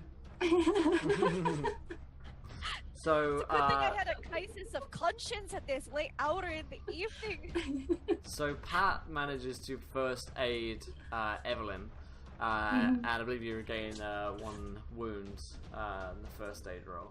So you're kind of patched up a little bit. You're still very shaken by the whole thing. The car is driven off out of sight and towards the manor. You may choose to follow it if you wish, or you can head back and just get your fucking train. Yeah. Choo choo. I say we go to the police on the way back and say that the conductor tried to abducted you at gunpoint from our hotel room. And that way maybe they'll get a new train conductor, because I don't want to get on the same train with that guy. File a report against him. He said that it was me or his daughter. Somebody has his daughter. I'm like shaking because I'm just like. Well then, he'll get arrested for kidnapping, and maybe the Duke has his daughter, and he'll get arrested too. It's it's all in their hands now. Let's get out of here. Wait a minute, somebody's got his daughter. But it was the white mist. He had his eyes just. I don't know. Here's some whiskey, Evelyn. You should take a sip. Oh, she's gonna take it. She downs it. She's more of a wine drinker, but she needs this. She's learned from the best. So wait a minute, they've got his daughter? I don't know who. He wouldn't tell me, but somebody does. There was a Turk in the car, so maybe somebody. Turks. They're heading towards The manor. Johnny's house, yeah. Alright, so before we go there, we've got the scroll. Evelyn, I feel like you should open it and we take a picture just in case they take the scroll from us. We can use it as a bartering tool. Okay. Her back. Or you wanted me to look at it, or just open it up and look at it, and if depending on what it says, we can take a picture.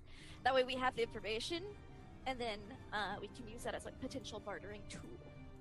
Okay, I want to look at it. All right, roll me a sanity check. Oh no! I hate you. Did you forget this was Call of Cthulhu? You can't just look at scrolls, man.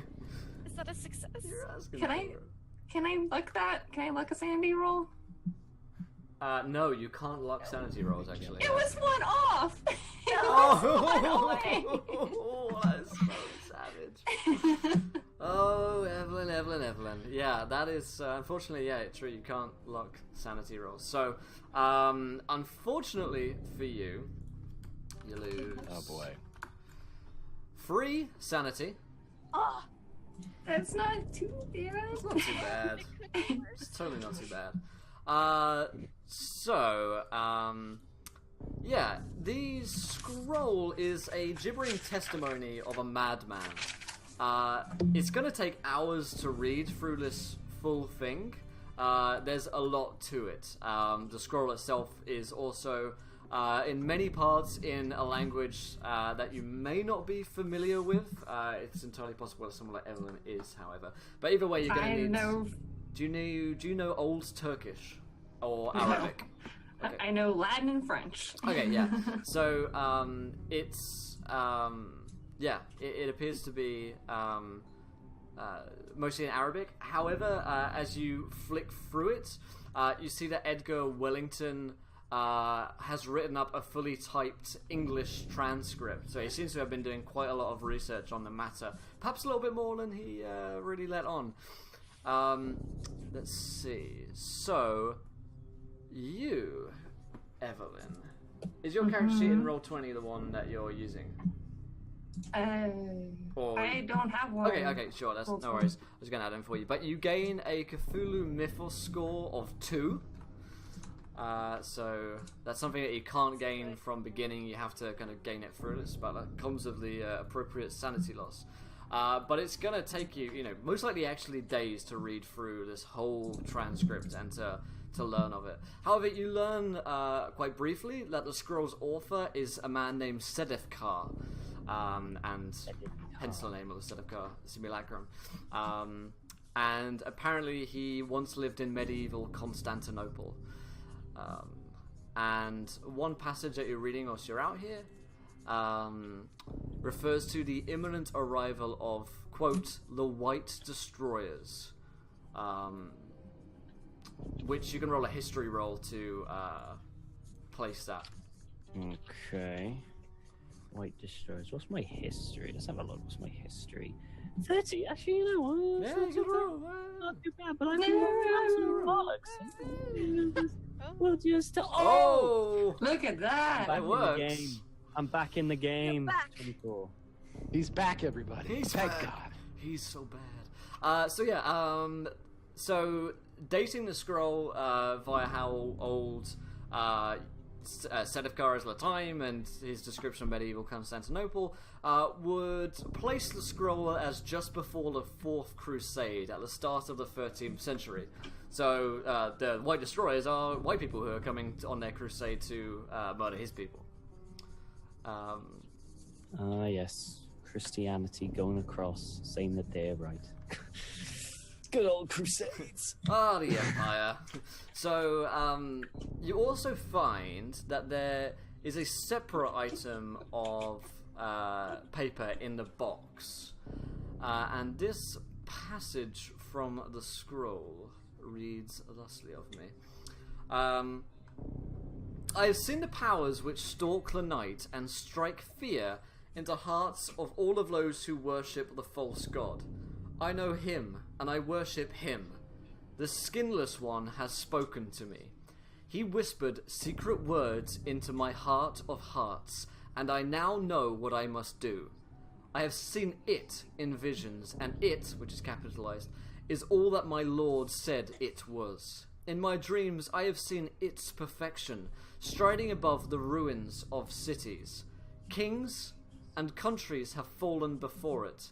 Even gods must fall before it. I recognized the first time I beheld it as an object of power. Power that would bring the world to its knees. It glistened like the finest pearls.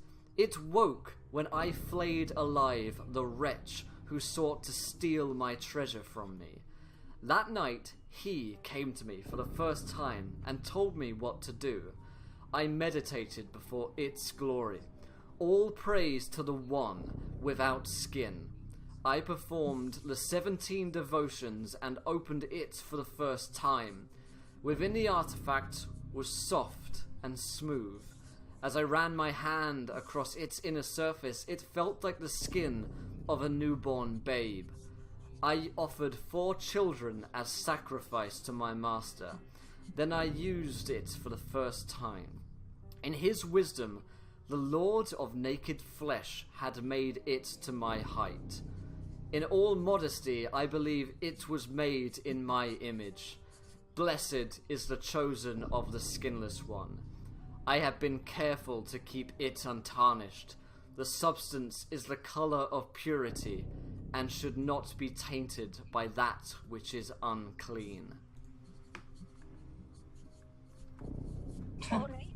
Yeah, it's a pretty long Well, passage, but it seems to be kept separate from all of the others for some reason. And it kind of falls out on its own. Right, we'll take that separately. I mean, it could be a chant Something. It's a bit Something. disturbing, I believe. or prayer, maybe, or even a diary entry. Or how they activate the simulacrum. Maybe. Nancy is going to open the scroll that they found in the real world here under Edgar's bed and see if they look similar. Yeah, there is nothing on the scroll. It is blank. It would appear to be a fake. Well, we could have opened this. We were too terrified. It's all good. Right? You guys spent 20 minutes talking about opening that fucking scroll last week. And I'm sitting there Hey, like... now you kept saying like, sure, if you want to do that. Of course, we're gonna be nervous about it. If you're like, sure, if you want to. Yeah, It's that's a good idea. It's the No, of only way to course. DM for looking through. Yeah, it is. It's really the only way to do anything, but it still makes us scared as shit. But anyways, Nancy is gonna take however many pictures it's gonna take to take pictures of the scroll and that separate piece of paper. Okay, sure. Pat's standing beside the taxi driver. Yeah, the taxi driver really wants to go. He really wants to be out of here now. He's like, can we do this somewhere else, please? We need to get back to the sign. have We my- need to call the police. I mean, Oh, sorry, I thought we were doing that as he was driving back. oh, you totally could be. I mean, like, he... Yeah. Alright, yeah. That makes sense. That'd probably be good. Yeah, so, you know, you're doing this in the back of the car, crawling over these little notes and reading them out, and he's like, this is very strange, and he heads back. He lets Yeah, you out. I had some really weird evidence. You know, it's Can you imagine one of us reading out that Yeah. last passage? Frailer skin. It must be terrified. I'm riding up front with him while they're doing it in the back because I didn't look at any of the stuff. And the whole time that we're going back, I'm just saying, Pat's turning to him and going, man, just think about it. You've got at least 50 years out of this story. You'd be able to tell everybody. They're going to want to hear it over and over again about the crazy people. The crazy people. You did a great thing picking us up, buddy. He's not really sold on the idea, but he's quickly getting out of his cab and rushing towards where the police cordon is over the Wellington estate and going straight to the police force there. So He didn't even drop us off at the train. I mean, No, he's going, man. Once he gets back to Lausanne, he is done with you. we can't board the Okay. train until the morning anyways. Yeah, the train is closed until 7 a.m. what Okay, time is it now? Wait, 3, that's a good 4 question. a.m. Probably a couple of Oh, hours. left. great! did he jump out of the he literally pulled up his taxi and jumped out? Yeah, he's freaking out, man. Oh no, Okay. I know what you're about to We're do. not taking the car. Did he leave anything in the car? Like Yeah. Keys? like money or Yeah. a gun? Or... He doesn't have a gun. He He's in doesn't have New any York. money. He's taken his wallet with him. The keys are still in the ignition. Did you say he does have a gun? No, he doesn't have a gun. He doesn't. He's a Oh, fucking okay. taxi driver in Lausanne. Yeah, I'm this just- is in New York. It's not Pat, New it's York, fine. yeah. I'm hearing things now. I'm hearing things. Was that a gun? What? Someone's a gun? The PTSD. I reckon we just go. I don't know. Evelyn, Hotel. quick testament to saying how you was kidnapped by the train conductor and how they were going to the estate. I just pull out my notebook and I'm like, just sign right here. It's great. We'll give this to the police. Yeah. She very confusedly signed it. I write, in my finest, soon to be Scotland Yard manner, like a complete witness report, with not exact names, names have been changed for privacy sake, and just The police kidnapped love at privacy. gunpoint from the Big old pervert, still married woman. I just make stolen from gunpoint at this inn at this time, with foul intentions towards this happily married woman, foreigner. Mhm. They don't need to know the details, Evelyn.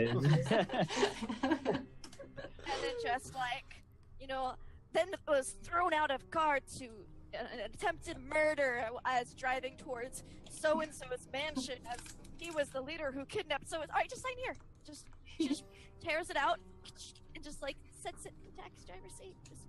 Okay. Shoved out of car at 15 miles an hour. Attempted murder. Yep, definitely. There was gunshots and everything. It was terrible. Yeah. Right. So yeah, the crew headed back to your motel. No, different motel. We're not. Actually, I think we should head to the cathedral. the church. cathedral. Yeah, nothing bad happens in churches. I know, Maybe right? churches at night. You kidding me? Yeah, it'll be fine. We've only got 4 hours till we can board the train. It'll be. Yeah, you guys can It's totally. early morning. Can totally do And that. to be honest, Harvey could do with some Prayer. kind of wisdom. Okay. He's seen a lot of messed up stuff. Yeah. I mean, yeah, what could go wrong? So, Yeah. so yeah, you head back to the cathedral. It's late, and well, early, I guess technically. There's no one in as usual. You haven't actually seen anyone in the church, and you can take some rest here. Yeah. Yeah. Aye. Yeah. Pat stays up. I'm gonna sleep on a pew. I need health, so I'm gonna take a nap. Okay, cool. Nancy will stay up with Pat because she thinks she can sleep on the train. That's what I'm thinking. Yeah, you can sit when you're dead. We'll sleep in shifts from now on. I'm so paranoid. Alright, so you guys rest up for a little bit, and it's 7 a.m. Time to go. Alright, let's go to the train where hopefully the conductor isn't still conducting things. Let's go, guys. Yep. I give the gun back to Nancy when we get within knicker stashing distance. Oh, yeah. Wow. That gun goes right up into the knickers. That's where they've been stashed. Safe and sound. It's got 4 bullets in it, by the way. Alright, cool. I'll mark that. Nice.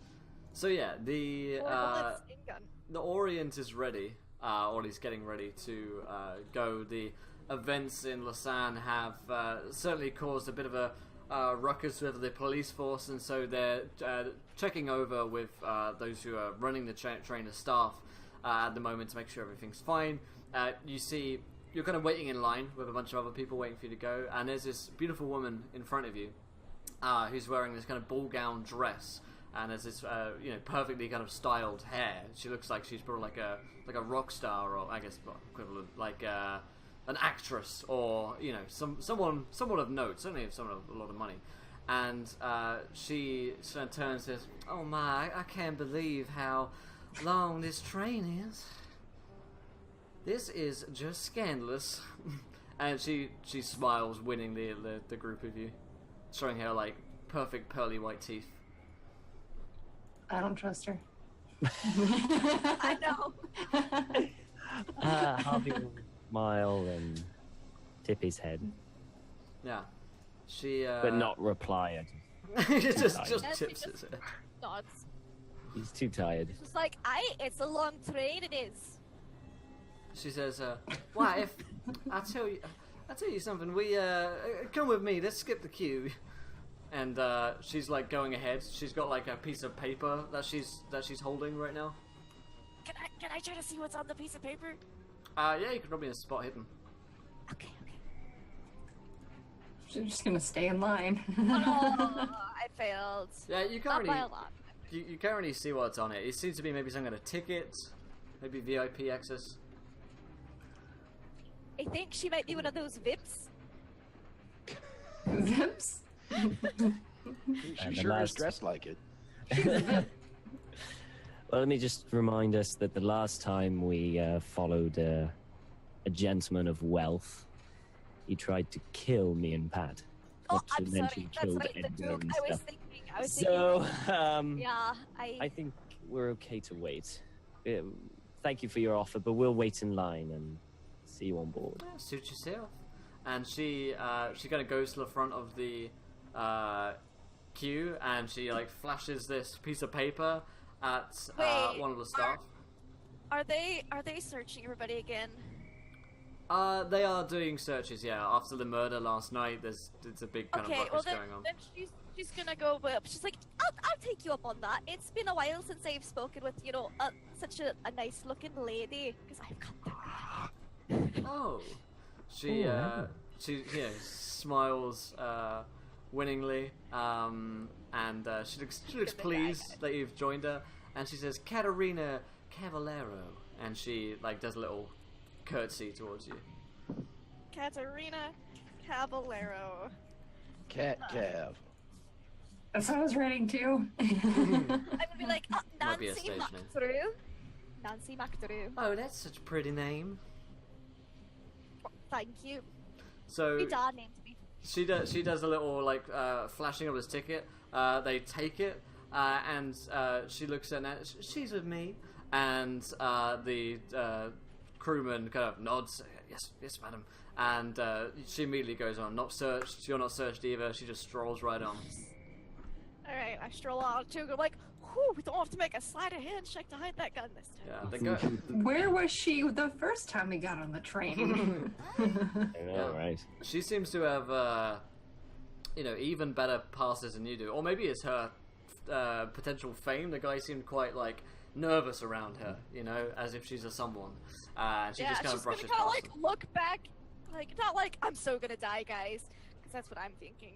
Just back at the group and be like, kind of, look down, search, and, towards the search station. Just your friends can still come on if they want. Oh yeah, I'll go with her. Hell, I mean, if it's... Oh, if everyone's going, She then may as well. she calls over and she goes wait, come on, honeys. Even though I haven't got anything to hide, I've got nothing on me. Yeah. Right. I have scrolls, but Yeah. Oh Well, yeah, that's there's- right. Yeah, so she looks happy that you're coming with her. She's she sits down and she's in this basically extra special suite. She has a carriage all to herself, and she take a seat wherever you want. And a couple of waiters come and bring you champagne immediately. She sits down, starts lighting up a cigarette, and go ahead.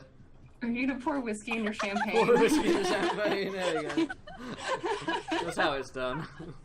exactly what I was gonna say. I was like, I'm gonna pour some whiskey, but then I just go and start laughing. pour whiskey in the champagne. Yeah.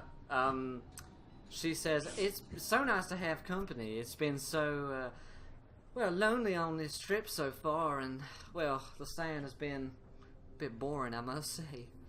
Oh, It has been. very dull. So, who are y'all? Katerina Cavallero. And she kind of, smiles towards the gents and extends her hand to be kissed. Harv.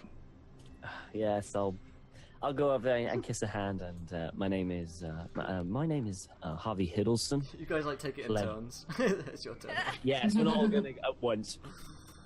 Harvey Hiddleston. Pleasure to meet you. Oh. Such a lovely accent. And, she, I'm guessing the rest of you guys get introduced as well. And she says, so why y'all on the Orient Express? A trip. It's such a marvelous and wonderful thing that it's just something that you have to do. Wouldn't you agree? Oh, definitely. Well, that being said, I thought it would be a bit better than this. It's just been a bit mundane, maybe. I don't know. I was expecting there to be some more tall, dark, handsome gentlemen around, but seems like I found me two at once. Harvey will chuckle. But madam, this is but the first stop. There are many stops after this. I wouldn't give up hope just yet. That is true, but I am stopping at Milan, and that's where my journey ends, actually. Is that the next stop? That is the next stop, yeah. Okay. And, You're not on this train for very long then. Not going all the way to Constantinople. Oh, no, honey, I could not stand that place. Imagine the amount of Turks around, I mean, honestly. I completely agree. Right? You guys are like, this woman, she gets it. Why does no one else Finally. see this? She sees the lines. She says, you might have heard, I'm opening for Ada, the opening night at Milan Theatre. And, I tell you what, if you're staying in Milan for a couple nights, the train stays there for 4 nights, I hear. Why don't I get you some tickets? You can come see me. A nice, relaxing evening away from the, dullness of the train. It is dull. I think that would be most kind of you. Thank you. She's just, excellent. I will have y'all tickets sent. And, she notes down what carriage you guys are in so she can have them kind of sent. So you're from the United States? That's right, honey. Oh, you sound a lot like a friend Pat here. Are you from what was it, Pat, Texas? Or the South?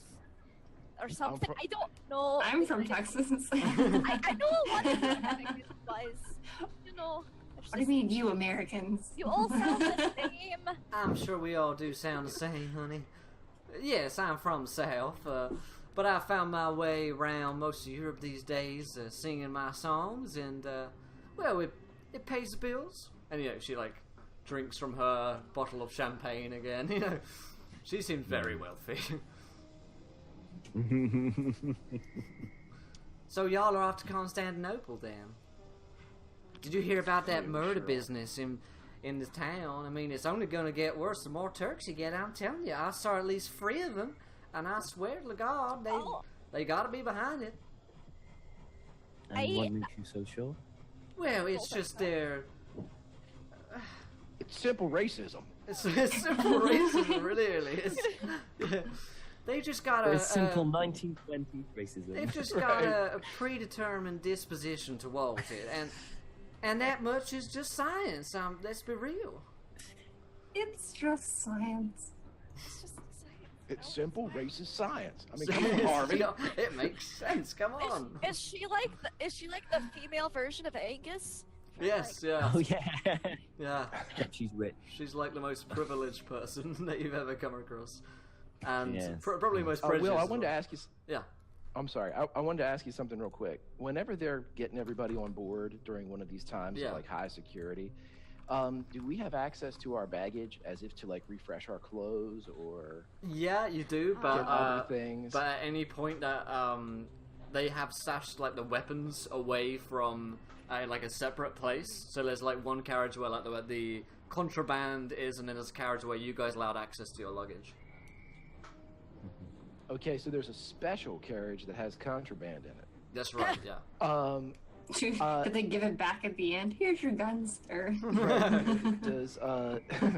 Does my, technically, does Katerina Cavallaro, is this special area close to her carriage?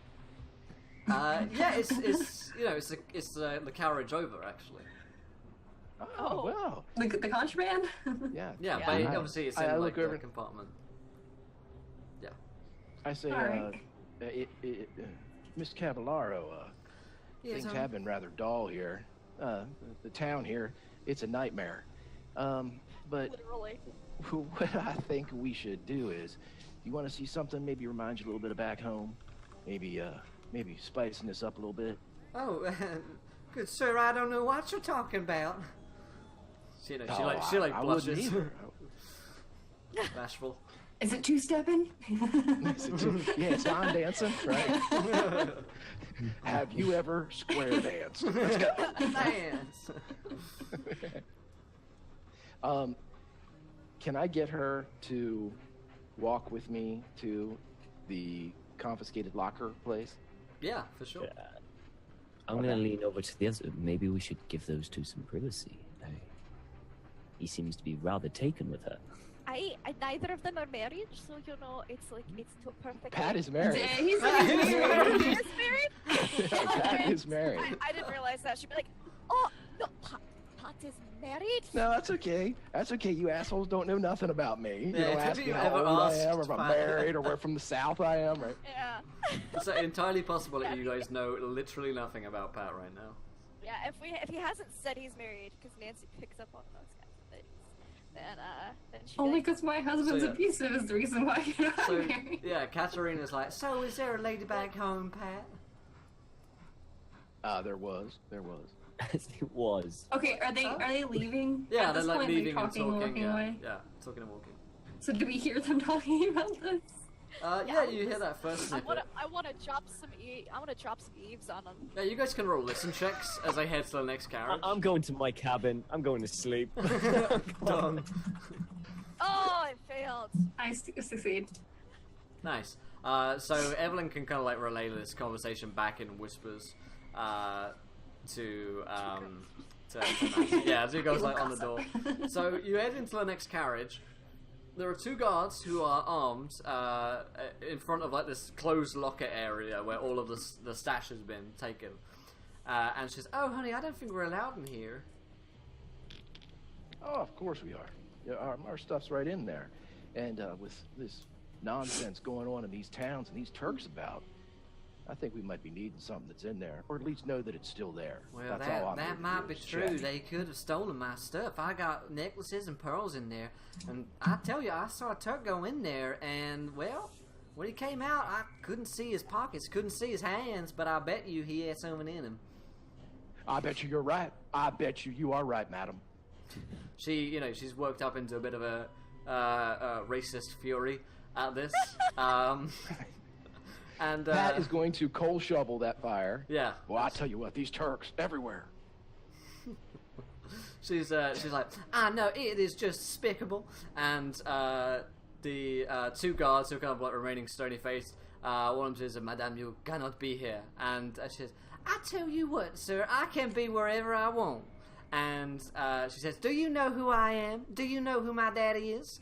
And he says, "Yes, oui, madame, I know who your father is." And she says, "Well, then you best let me through here if you still want your job, boy."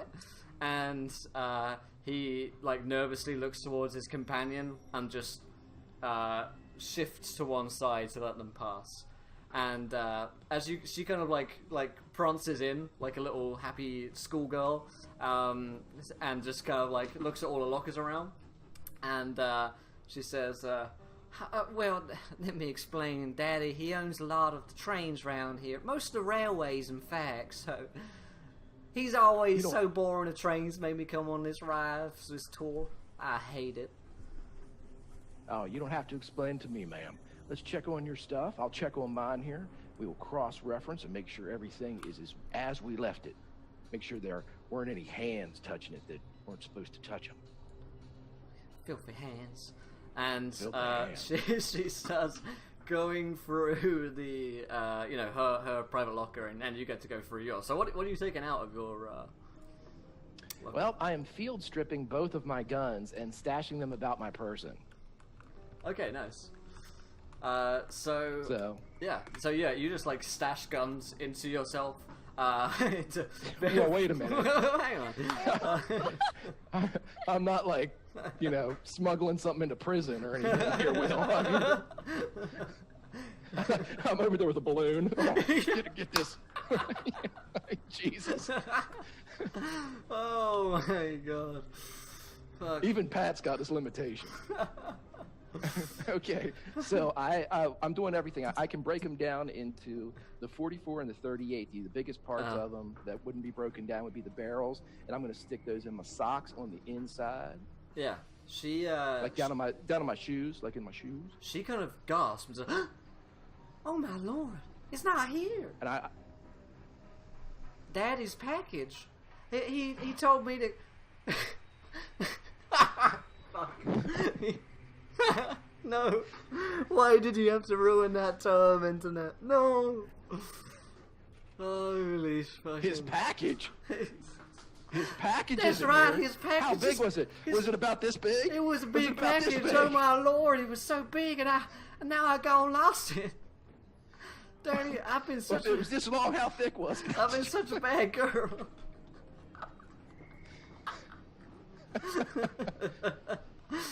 Oh God. There it is. As soon as everything's stashed on there, I call for the guards. Yeah. Guards! No, Don't don't. a package. Don't call them. She kind of leans in conspiratorially and says, "My daddy, he told me to take this to the van and bring it to a gentleman at the theater. It was his closed package in his brown bag, and I wasn't able to look at it, but it certainly felt pretty heavy, and it was rather, I don't know, kind of strange. I always thought it was a bit weird.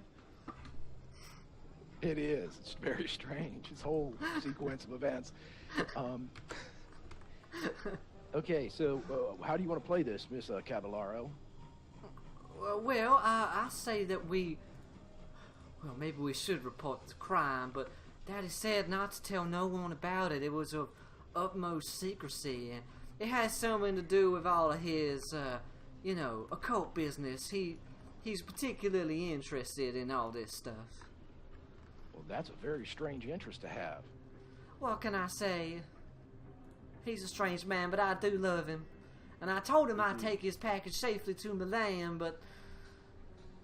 Well, I done lost his package, haven't I?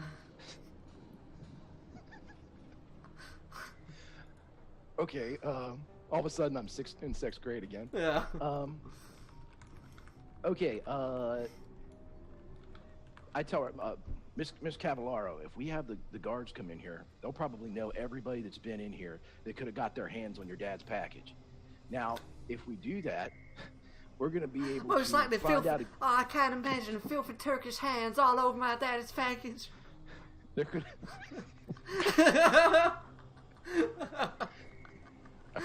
It's a sight to think about. It's something that'll burn itself into your head, and you're not really going to get away from it ever. It's all I can think about now. Miss Cavallaro, I'm going to tell you something. I've seen some weird shit in this town, but this little conversation takes a cake. We could get the guards to come in here, and they could tell us who's been in or around or working with or manipulating the package. That's a good idea. And then maybe we could get some suspects. Oh. Everybody else should check and make sure all their other stuff and their valuables. I think I'm missing 2 guns. Oh my lord! They got my daddy's package and 2 guns. What are they gonna do with both of them? Right. So.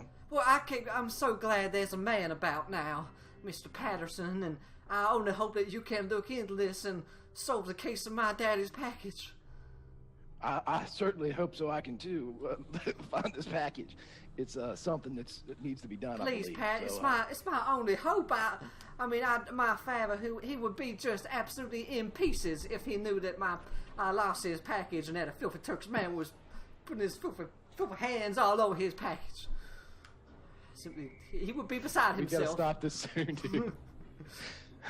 Beside himself, and he would be. I leave this in your hands, and she's like damsel in distressing and going back to the carriage, announcing to everyone else, the terrible... Now, do the guards run in when they're? Yeah, the guards are in here. What is the problem? What is going on here, Mister? Did you hear about her dad's package? Oh, I do. Gone. Well, yeah, I heard of this parcel, we'll call it. Yeah. Now, you know that we ain't been in here long enough. We came in to look at it. We need to know the names of every person, particularly Turks, that have been in this place since we stopped. Okay? And I'm going to go through all my stuff because I think I'm already missing some things. But I'm going to take my time and slowly go through all my stuff and my friend's stuff and really look at it. I'm going to give you an inventory. And I think if you have anything else that's valuable on here, you might want to call in some VIP people to make sure they check all their stuff too. And that's just me. That's just courtesy. That's just me I'm telling you how to do your job. I'm telling you, this might help you out a little bit. This is one from one lawman to another. Well, okay. I will look into it immediately, and then I'll alert the rest of the guards, and we'll have a list together soon. This is our investigation now. Okay. Well, you can find me in Miss Cavallaro's carriage or on my own. My name is Herbert Patterson. You can find me somewhere along this train. I'll be vigorously I'll be checking every package on this train. Well, as will we. We will be rigorously searching through every possible package and parcel, and in particular searching for this Turkish individual. We'll keep you appraised of any findings that we have, and hopefully we will bring her father's package back to her soon. I hope so. Now, if you don't mind, I'm going to take my time here and go through all of this stuff, but I'm going to keep an eye out too. So if you guys need to amscray, I'm going to watch this area until you guys come back and get everything settled for me. So I'll buy you some time, boys. They kind of nod appreciatively, and yeah, they're heading off to alert the rest of the guard force about what is going on. I am field stripping the shit out of the other 2 guns that are on there, and I am packing away as much in the form of bullets and whatnot as I'm a metal detector's worst nightmare right now. Fantastic. So you strip them down. Do you return to the carriage after a while after doing that? Yeah. Okay. I guess I can't do the shotgun, can I? Yeah, the I shotgun can't would be really too skip much. that. Yeah. Before they come back, I want to search her room. Ooh, okay, sneaky. Yeah, you can roll me a spot hidden. I was thinking that too. I was gonna be doing Yeah, that. you guys can sneak in. Yeah. Well, we Jesus never will. left. True. So she's got like a suite, but her room itself is a private door. So you have to actually open the door. It's not locked. Access, all the search. I'm gonna use one luck. All right. Yeah. The train is setting off on its journey towards Milan at this point as well. So, but 2 successes, yeah. Okay. Yep. So you find a bunch of paper clippings regarding Miss Cavallero, and all of them are singing her praises and very excited for her opening night performance of Ada at the theatre. The Milan Grand Theatre in a couple of days' time. She seems to be a bit of a narcissist in that respect, and actually has all of this stuff around. You do find a note from addressed to her, which has been opened and is signed by Mr. Cavallero, so presumably her father, and he signs it as Daddy. Yeah, I said it. Okay. And this note, which you briefly get to look over as she's kind of coming back in, yeah, this note basically reads that he's very excited for her, that she's going on this trip. He thinks it's going to be great for her career, and absolutely great for her to get out of their cushy mansion back home, and she's finally making an independent woman of herself, etc., etc. And he also says to make sure that the package, the parcel which he gave to her to keep safe, is touched by no one. It's of utmost importance, and it needs to get to Father Angelico in Milan. In case she's forgotten, he's told her 1,000,000 times, but. And he, sends his love. So, at this point, she rushes back in. Oh my lord, there's been a robbery. Oh no. Yeah, that's right. My daddy's package has been stolen. That sounds absolutely terrible. Why don't you sit down and have a glass of champagne to calm your nerves? Oh, I need it. Oh, maybe something stronger.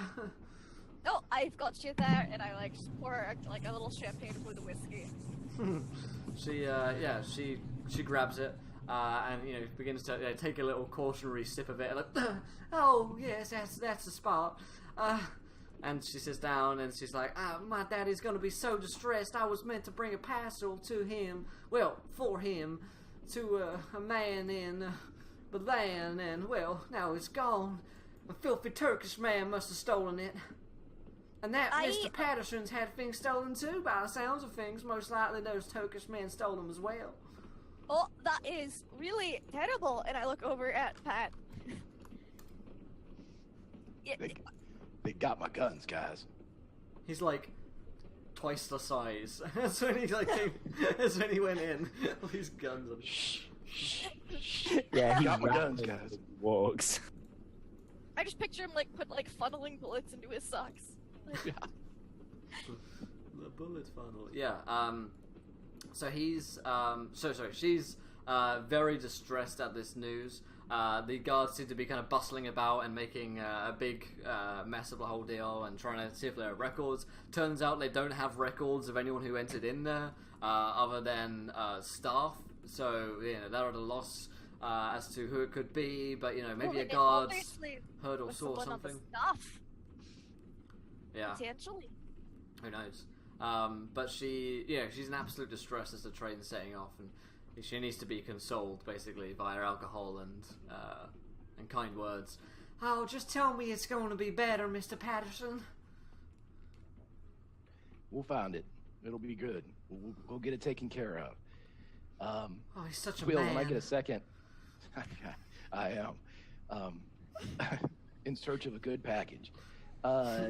Whenever I want to reassemble the 44 when I get a chance, it only take me about a minute, so Yeah. I want to reassemble it and load it and have that ready. Yeah, I can absolutely. conceal that one real easy, so Okay. even though it's a big, or 38, I'm sorry, the 38, not the 44. Hell, I'd be pulling that out, but All right.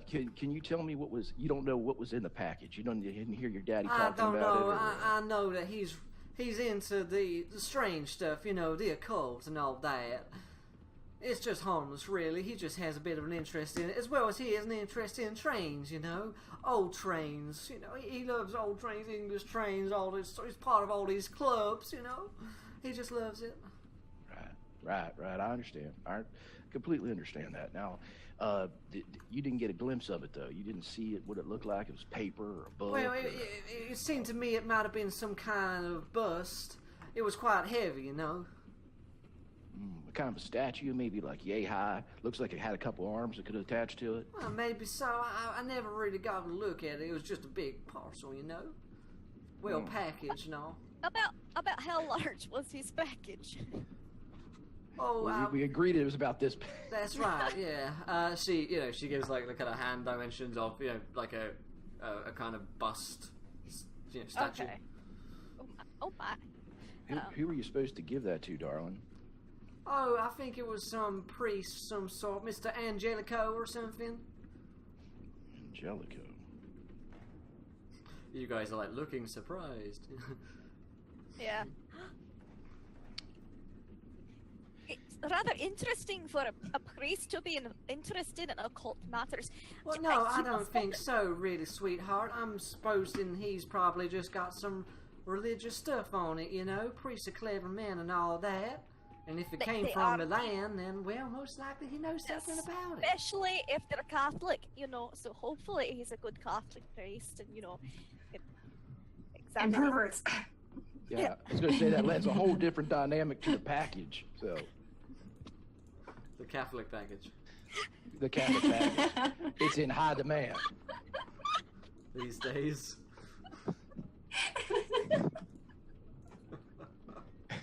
We got to get away from this, Will. We got to figure out a way to get away with this. You got to change it to parcel. It's or got to be a box, parcel. or- Let's just call it a box for now. Okay. It was in a box after all. The one of the guards comes along, or the staff, I guess, really more than guard, and he says, he kind of leans in towards Pat and says, "Oh, we don't have much, but there aren't many Turks in the staff, and there must have been a staff. There's only, well, there's one. Mr. Macriat." I know Mr. Macriat. That name is rather familiar. Yeah, he's the toy dealer up in London. You tell Mr. Macriat that working as Mrs. Cavallero's personal investigator in this matter, I would like to speak to him.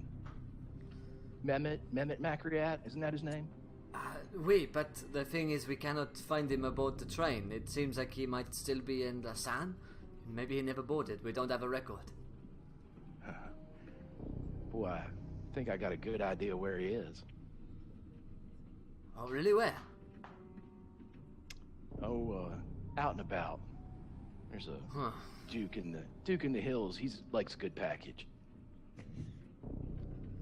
Well, if you know anything more, then come to us, I guess. But that's all we got. And they're still investigating, but it seems like the leads have kind of gone a bit cold in terms of the Turkish man who could be on the staff. Okay, well, kind of out of character too. I'm getting real comfy with these guys. Learning their names. Sharing as much information as I possibly could think of to do. Checking for forced entry, things like that. Trying to really kind of give them as much. I want these guys on my side in the future, so I want to be as nice as I can to them. Yeah, fair enough. Yeah, you can definitely kind of smooth talk them, and I think we established last episode that you'd been kind of talking to the bar staff and whatnot. So, you have got a kind of good rapport between the Orient staff. Good. Okay, so I get these guys alone, and once we're clear, I tell them that Macreat, or one of the Macreats, is on board. He got something that Cavallaro said was bus-sized, which would put it in the same kind of envision or the same kind of puzzle piece as the rest of the simulacrum. And if he disappeared with it, man, chances are might be up at Johnny's. But we're moving, right? You're on your way, yeah. Yeah, you're on your way.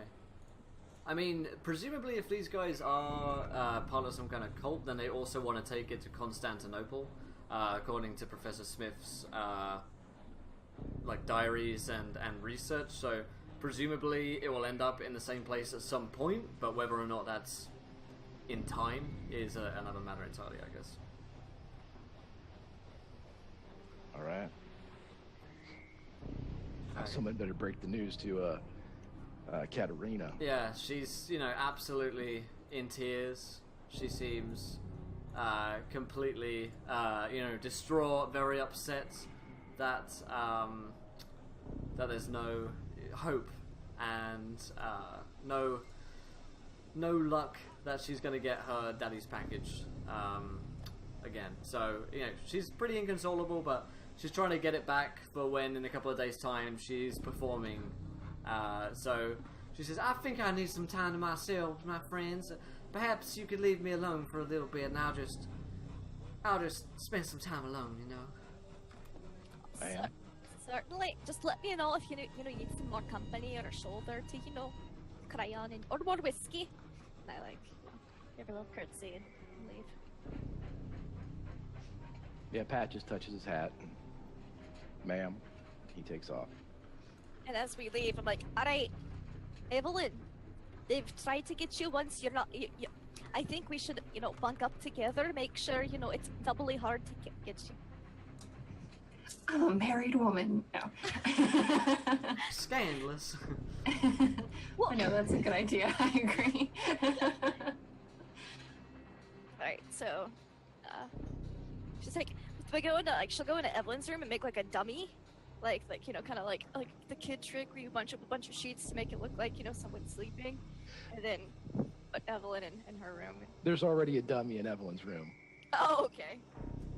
It's him, yeah. Oh, sorry, just kidding. Right. Alright then. So, you guys can... I mean, it's the day, but, it passes by quite quickly. You've got a couple of days trip to Milan. Now, go ahead. And I'm like, so your guns are missing? To Yep. Pat. You know what? I'll be missing a few more bullets for this one that, I happen to have, I don't know. Maybe, Nancy. I seem to remember there was a tit for tat when we went into the dream state where I got a fucking letter opener. Yeah, So- you did. A pistol mysteriously materialized in your hand once, I was done being attacked with a pistol myself. I may have a couple bullets for you. What do you need? One? You need one more? How many did you shoot from my pistol earlier, afterwards? When I made the shot, two. I When he waits until there's nobody around, he flips two bullets to her across the table or whatever. I give him whiskey. She's like, I like you. You're a good guy, Pop. Well, you don't know me well enough. Well, I didn't kill you. They made me decide at the crazy French doctor, so you're alright. Right, I appreciate that too. So. She'll take the bullets. Yeah, I conveyed all them that I have every gun that we've ever had, sans the shotgun. So. Nice. So, the group of you can spend a couple of days in the Orient. Is there anything you guys want to be up to in particular whilst traveling to Milan? So the conductor had told me someone was looking for me. Would I know if somebody was actually looking for me, or is it just him, like, messing with me? Yeah, you could roll a spot hidden Okay. to see if anyone's, particularly watching out for you or trying to creep you Is out. anybody looking for me? You don't spot any particularly weird glances your way. You're also most likely out on the look for Turkish men, and that much is not very common around here. So any the odd few Turks that you do see going by don't seem to take any particular interest in you or fit descriptions that you have of them. So you're fairly confident you're not being followed or watched currently. And of course, you've got the extra protection of Nancy with you at the moment as well. Also, whilst your journey on the Orient Express is vaguely comforting, you will regain 1 sanity point. Ha! Yay. Yay for the Orient. All it takes is a couple of days and you're right as rain, or thereabouts. Still insane, but it's fine. It's fine. So, the... Go ahead. Can I have also, been keeping an eye out for Turks, and our new friend, Miss Caballero, just kind of keeping an eye on her, check up on her, see how she's doing, because she's obviously got some occult connection through her daddy's package. So. Don't start that again. Her daddy's box. Her daddy's. You I don't know if can- that's any better. Parcel. Yeah, you can roll a spot hidden for that one as well. Okay. She's just keeping an eye on anyone. 'Cause that failed. Yeah. It's cool. I watch for the both of us. Nice. I want to check for the reporter and Sweaty McSweater. Yeah. And obviously, I mean, the conductor's not here anymore, right? The Definitely a conductor nervous is not man. here. You certainly Yeah. haven't seen the conductor. There's a temp replacement, but you can look out for the reporter. Yeah. Miss Felicia is still on board the train, and when you kind of run into her, she's very eager to hear Writings. more of what's going on in Lausanne. And so she kind of corners you, Pat, and is like, "So, Mr. Patterson, you were in Lausanne, weren't you, when the murder occurred?" Is that the last town we were in? That is correct. Yes, the last town. Yeah, I was there. What did you were at the scene of the crime? Fantastic. What did you see? I didn't see anything. I was not at a scene or a crime. I was at Lausanne. Yeah. I was seeing the sights of Lausanne. Ah, I see. What did So- you see while you were there? Were you at the scene of the crime? Oh no! Would that I could have been. I would have loved to have seen what was going on there, but yes. You're not a very good reporter then. You missed that. Oh Must have well, went right past we you. can't always be at the scene of the crime at the moment. I turned up as swiftly as I could, of course, but one can't exactly predict. Well, so then you these were things there. happening. You did get there eventually. You weren't there when the crime happened, but I asked if you had made it to the scene. The which butcher's is usually knife something- required a lot of strength. You're quite a strong man, aren't you, Mr. Patterson? I can hold my own. Interesting. I don't own a butcher's knife. I'm not much of a chef. Well, one And a doesn't. butcher. Well, I can't believe that, Mr. Patterson. I'm sure you cook up a storm. But this is just in my ongoing investigation in the Times as to the ghost train in London and the 4 individuals who fit those descriptions traveling aboard the Orient Express. Mr. Patterson, how did you gain the money to travel on the Orient Express in first class? You're not a rich I man, robbed are the you? train back in the States. I robbed the train back in the States.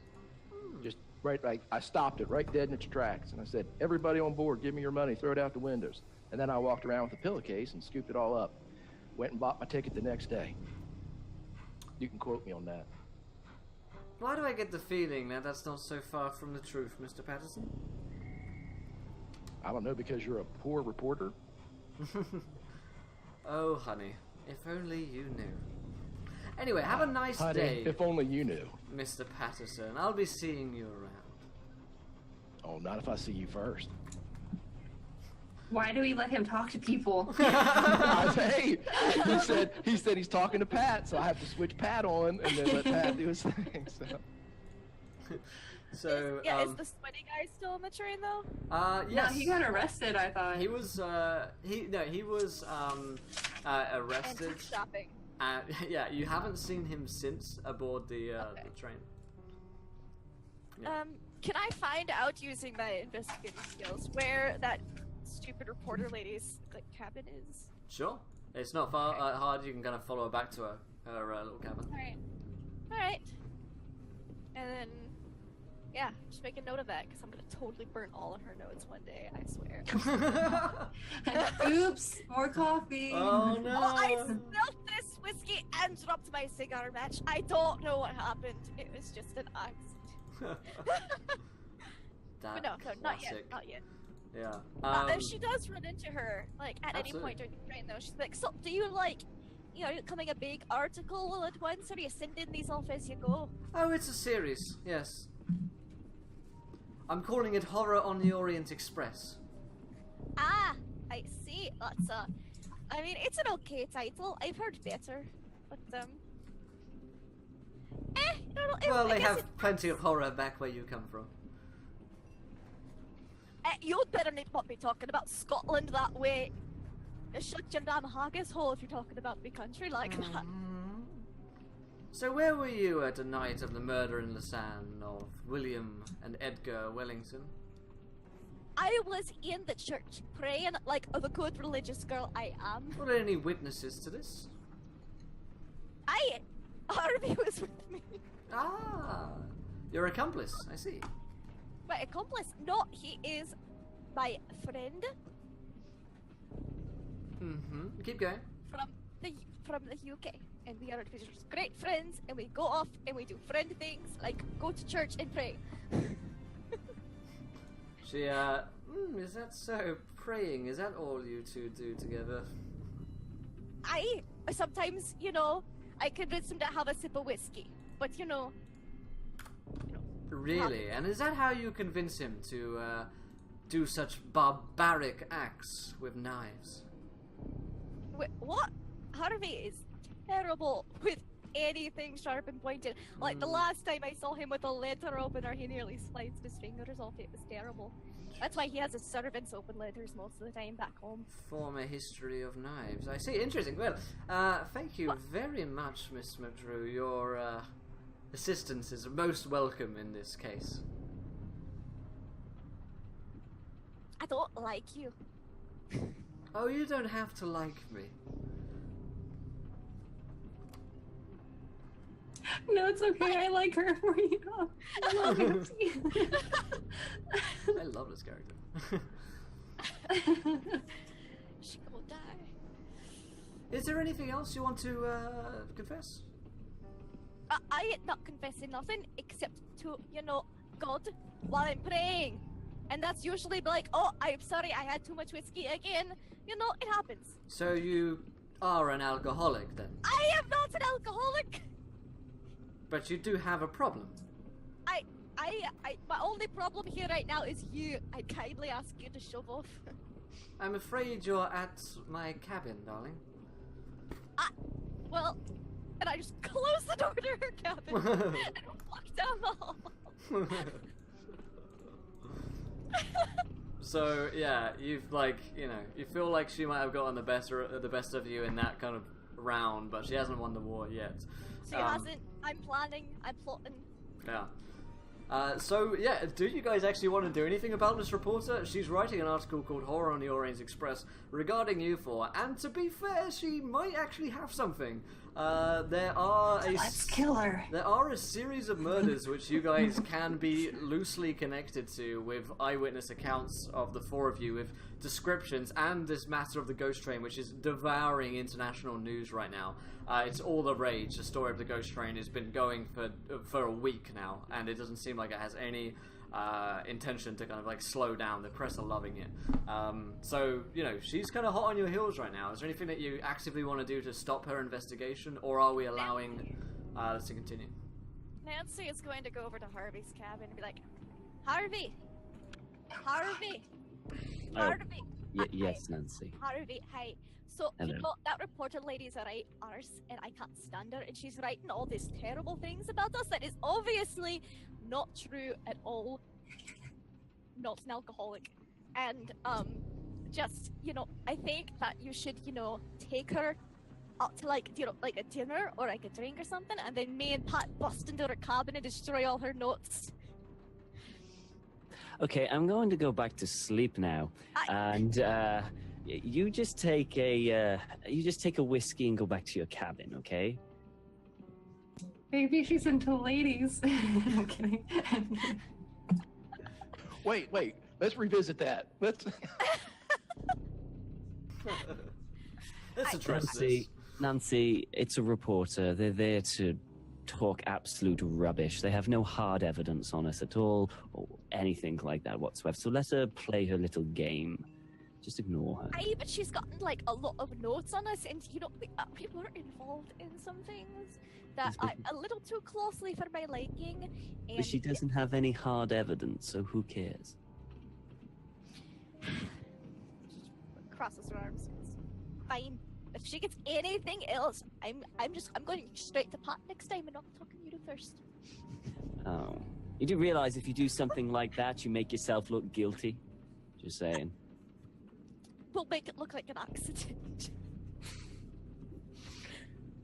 Okay, Jesus! Wow! Did I say that I love Nancy? Because I really love Nancy. I mean, I'm hoping you're talking about destroying the actual notes, right? Of course! What else would I be talking about, Harvey? So, you know, it's probably like super early morning, and Nancy's been up drinking as usual. The paper's like being handed out by the boy. The front line is the murder in Lausanne, like murder in Lausanne.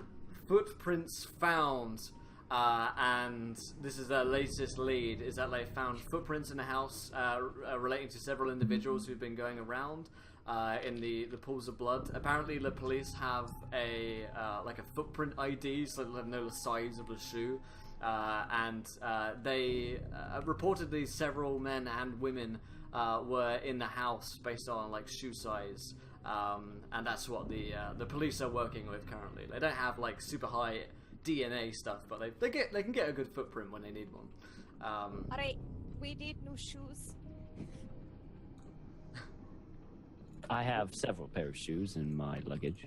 We're out of the country. They can't. They're not going to do anything. Out of their jurisdiction. Yeah. Over the county line. Yeah, it's like the That's Mexican exactly border. what it is, man. I'm still buying new shoes in Milan. Yes. We actually didn't have a chance to go shopping in Paris. In Paris, I know you promised, and then we didn't. Look, things happen, Nancy. I'm I sorry. know. but We all almost died. It was really terrible. as excuses go, I think that's a damn good one, to be honest. I let it slide. So Don't worry, I'm sure we can get some in Milan. There's very Alright. good shops there. that sounds great. You know. Just stay out of the reporter's way. With pleasure. No, honestly, I say it for the reporter's safety because I have a feeling you might punch her in the face. I mean, it's very possible. She's just like unbearable. Yes, and I'd rather you wouldn't get thrown off the train. What if we? No, Nancy, no, do not go that way. Do not go down that way. What way, Harvey? I have no idea. You did not give me any ideas. I hear foul play. Was that my name? Did somebody say You something? know full well what you were thinking. About how much I'm going to enjoy this glass of whiskey while I think on some things. Well, go enjoy that glass of whiskey. Yes. Right. She's gonna go off and get a glass of whiskey and think really hard about throwing me off the train. I knew it. So, Haley, what's Evelyn up to?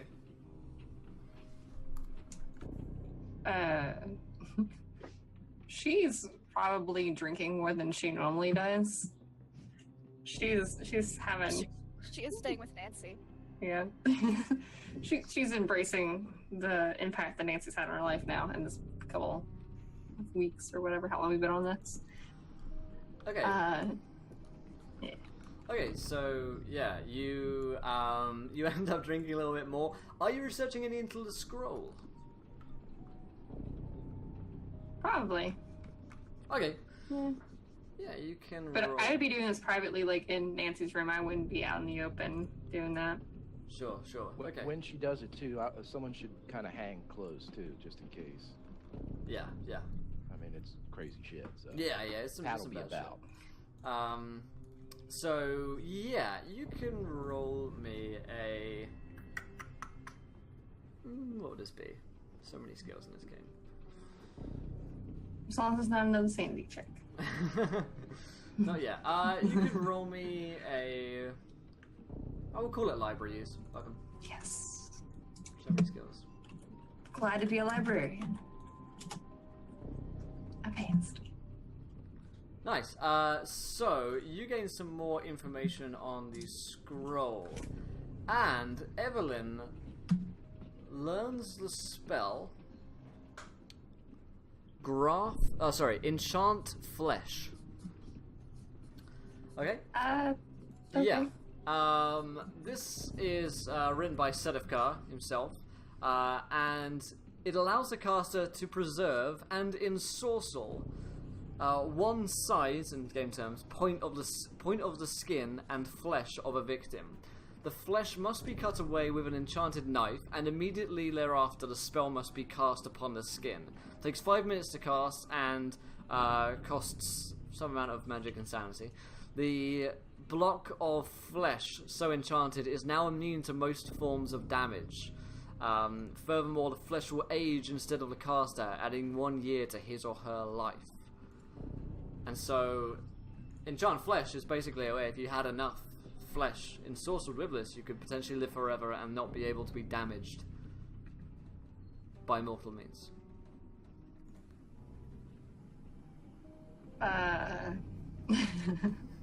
So that's knowledge in Can I Evelyn's give brain. this spell to Pat? There you go. You can have this. I don't want it. Will, on a completely unrelated topic, how much flesh does the reporter have?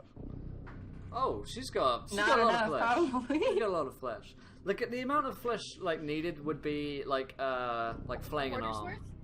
Yeah, like flaying an arm, or more than just a hand. You know, quite Like big her writer's chunks. arm. Her writer's Her arm, writer's. yes. Her reporting arm. Yes. If somebody else wants this lovely spell, they can have it. Evelyn on nowhere on earth would ever want to do that. Yeah, You Evelyn. say that now. Evelyn has learnt it, but the others don't currently have the ability to learn it because they haven't studied the scrolls. Okay, We so don't have the I Cthulhu mythos. okay.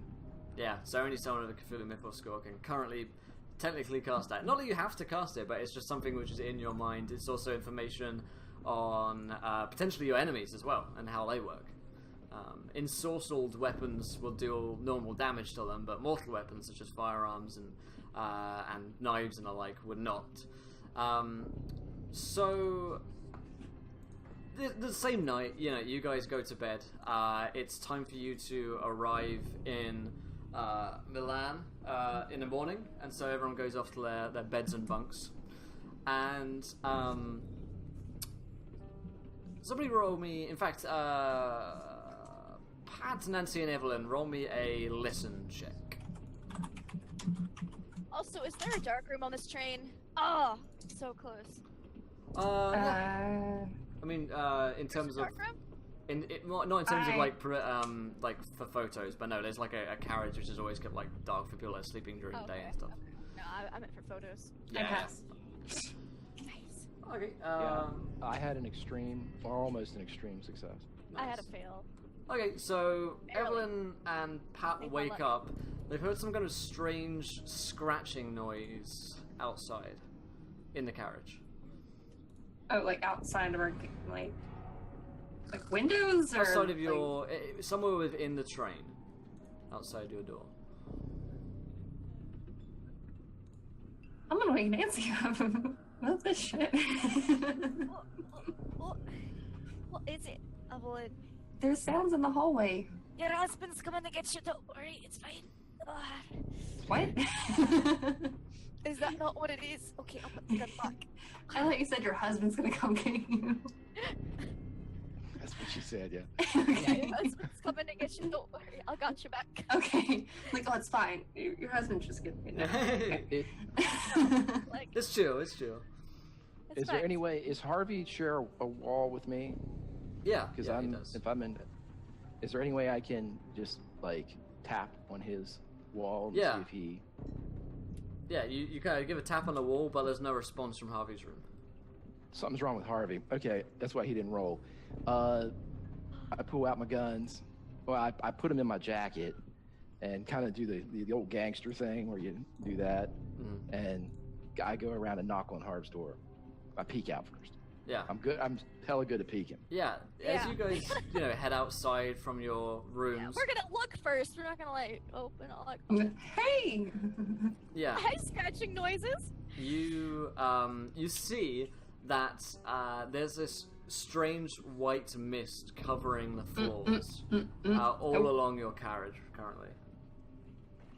No.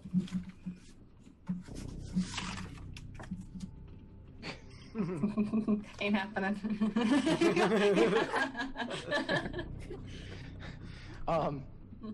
Can I go over to Harvey's door? Yeah, absolutely. Can I knock on it? There is no current response.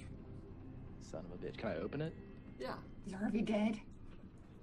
No, The they've got Harvey.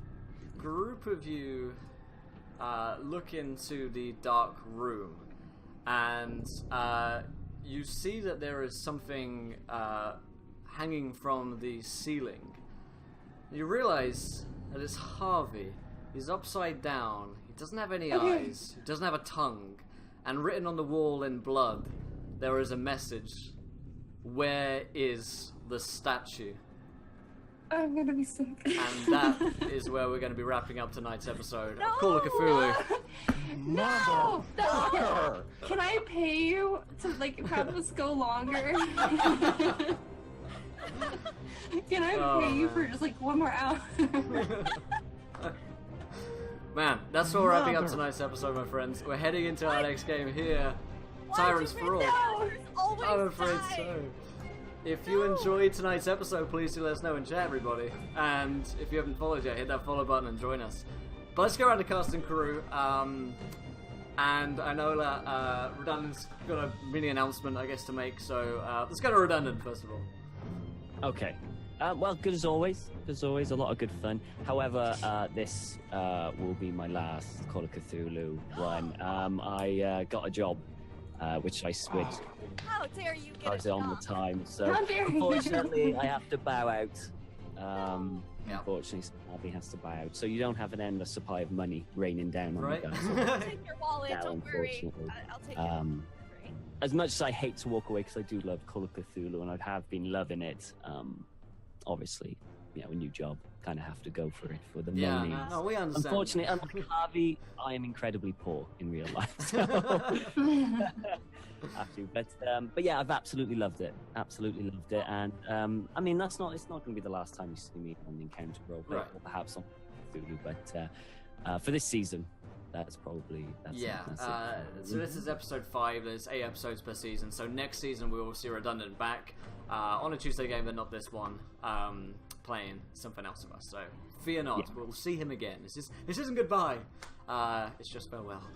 So Actually, there's one thing. Can I have one thing left over? sure. In basically, Harvey in his hand has got a letter, which if Nancy goes and finds it, it basically just says to Annabelle, which she will know is. Ah, nice. I like it. Yeah. I like it. Cool. Yeah. All right. Fantastic. And Twitch stuff, right? Oh yeah, I stream.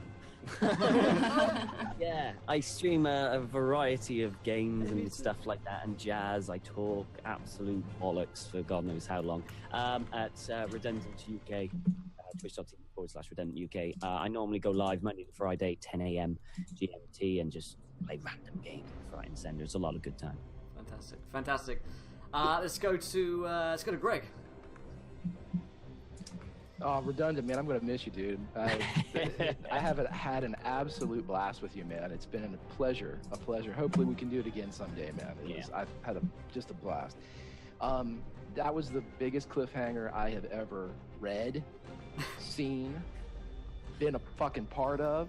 When I thought it's got to be fake, and then when you say you're leaving, man, and there's Harv. Oh, that's tough. That's really tough, man. But I've had a blast playing this game. You guys are all fantastic, and like I said, gonna miss redundant, but Grimjack21502, Twitter, Twitch. I'm trying to stream on my lunch break, but that doesn't mean much now that we've lost Harv. So, fare thee well. Yes, we'll see him again. Maybe we'll see. We will avenge Harvey. Oh fuck yeah, we will. Let's go to Lindy. Oh my gosh, hearts. Nancy's gonna be broken. Nancy, like that's her like best friend is Harvey. We'll have to see what path this takes her down. That's gonna be interesting. But a lot of fun. Didn't die. Thanks, Evelyn. Good job with the lamp there. Got the scrolls. Everybody lived until the very end. Yeah, absolute blast. Had so much fun. But you can find me online. I'm still like shell-shocked. At LaughLoveLindy on Twitch, Twitter, and Instagram. I stream Dungeons & Dragons on Tuesday evenings. So about 4 hours from now, I'll be playing Out of the Abyss, dungeon mastering it. And then Wednesday nights, I play video games. And Fridays, I'm now doing cosplay streaming. So it's fun. Awesome stuff. And Haley. This is the worst. This went from being like the best episode to like the worst episode. No, I'm kidding. It was a really fun episode. We had another one of those things that don't die. We're talking about Daddy's package for like 40 minutes. It is sad to have redundant leave, but you gotta go adults. It happens. I'll miss you. I'm the Great Haley on all social medias, the Twitch, Twitter, Instagram, yada yada yada. I haven't been streaming lately, but it's because I'm redoing a bunch of stuff and updating and upgrading and yada. So I'll be back streaming eventually. Fantastic. Well, go follow these guys. We're going to miss redundant, but we'll see them in a couple of weeks anyway, so fuck them. No, I'm kidding. We're going to miss Harvey, and yeah, the group is going to be somewhat reduced without his help, but hopefully if we ever find Daddy's package, things will be better again, and I think that's the real takeaway from tonight's episode. Episode 5, Daddy's package. Thank you guys so much for joining us. Stick around for our next D&D show. Tyrants for All here, starting in just a few moments' time. I'm looking forward to next week. And of course, until next time, everybody, try not to troll too many nat ones because we want to be laughing when you do. Farewell, Call of Cthulhu crew. See you soon, guys. Bye. Bye.